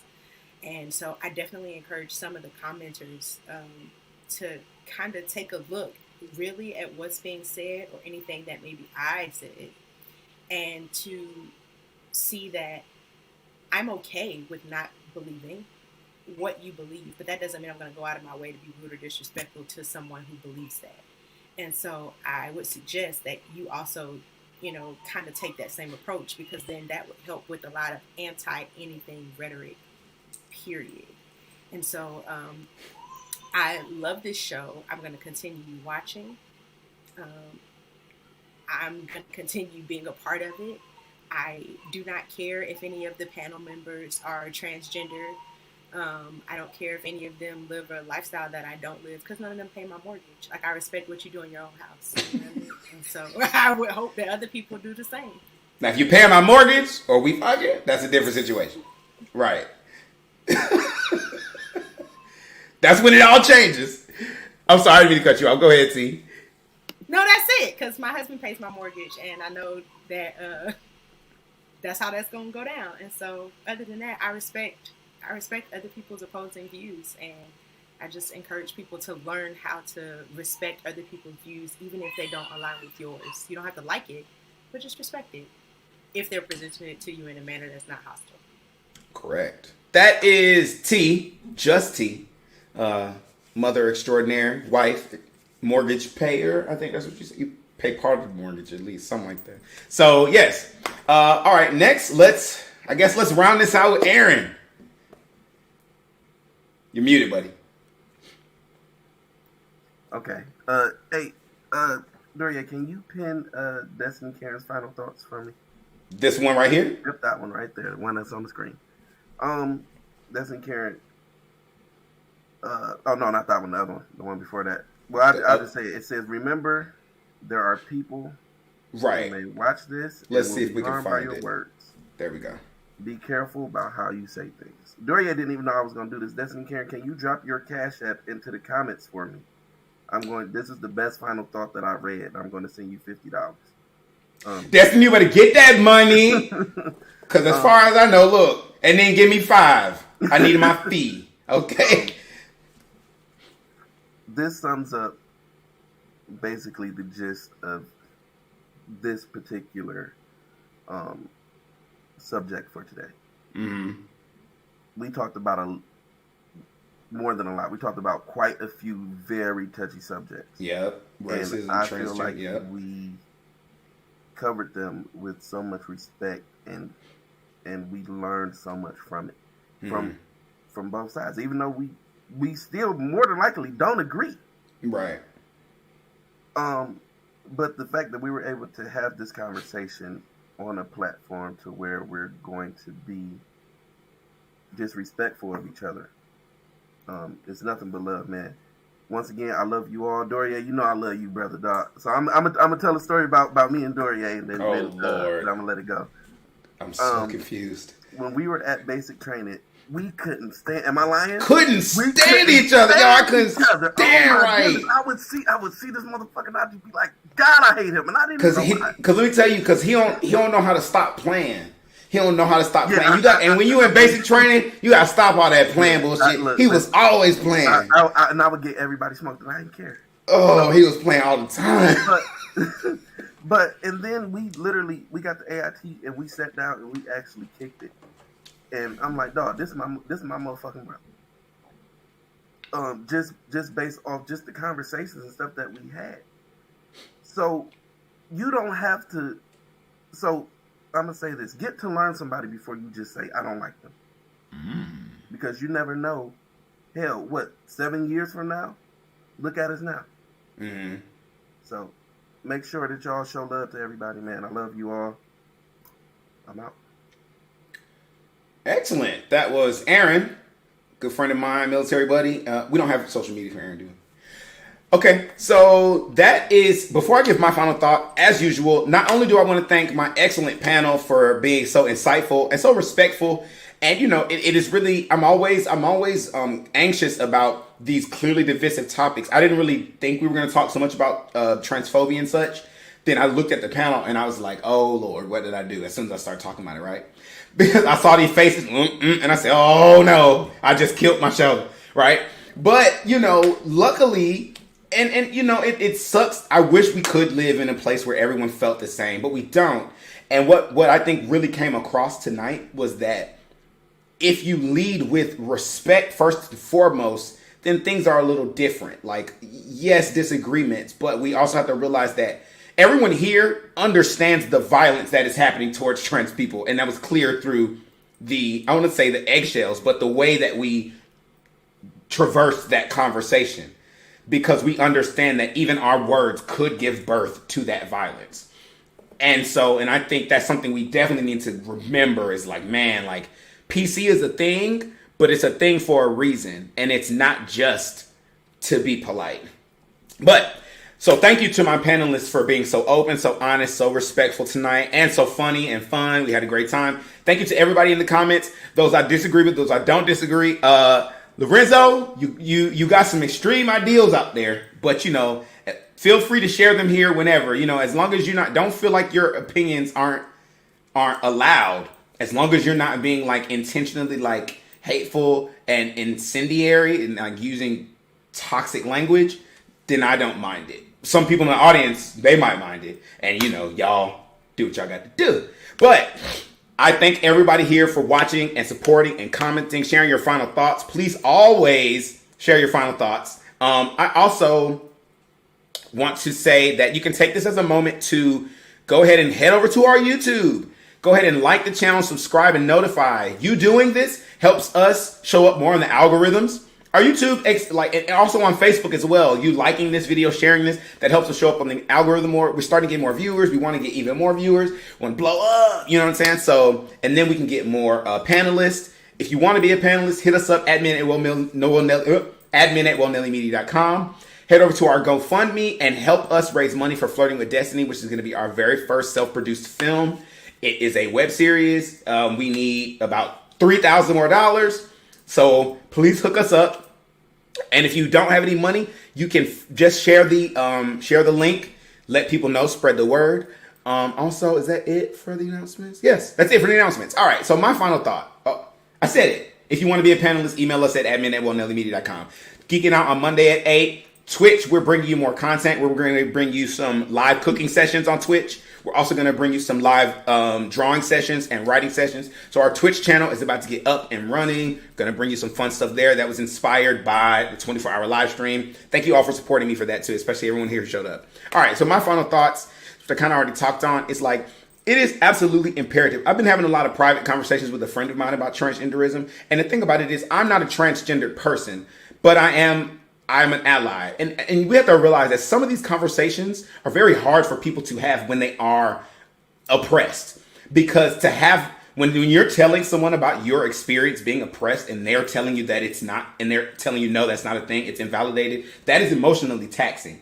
So I challenge everyone who claims to be an ally, make sure you're standing in that, being that sometimes you need to be the voice for that, not the voice for that community, that's not what I want to say, but you need to be willing to have conversations so that they don't have to sometimes. And especially if I'm a if I'm a cisgendered man, it's my job to call out when I see other cis people being transphobic. And they need to do the same to me. If you're a white person and you see another white person being racist, it's not the black person's job to correct them, it's your job to correct them, because that's a white problem against black people. So making sure that you stand up in your truth and support the people that need to be supported, maintaining respect for everyone. Like me and T literally couldn't disagree more about most things. But the things that we agree on is how to treat other human beings. So that is why our relationship is what it is. Like, me and her can talk about things all day, like, and I can just listen and be like, oh, okay, that's interesting to know how you're thinking. But that doesn't mean I have to attack her for it or tell her it's unjustified or unwarranted and all that stuff. Because there's 8 billion of us on this planet and we feel like divisiveness is our friend. Divisiveness is literally the antagonist to our eventual goals. The goal, especially as Americans, is to coexist harmonically. And that can only happen through everyone taking time to understand introspection, looking at your actions and accepting how they can be harmful and when they are harmful. Like a lot of stuff we talked about today is about that. When am I crossing the line of being persistent versus pushy on a woman? When am I crossing those lines? I'm long-winded right now. So anyway, that's what I want to say. Think about your actions. Don't be afraid to look inwardly, especially when someone tells you your actions are somehow hurtful. Take a moment instead of being defensive to consider how, and then move forward. I love you all so much.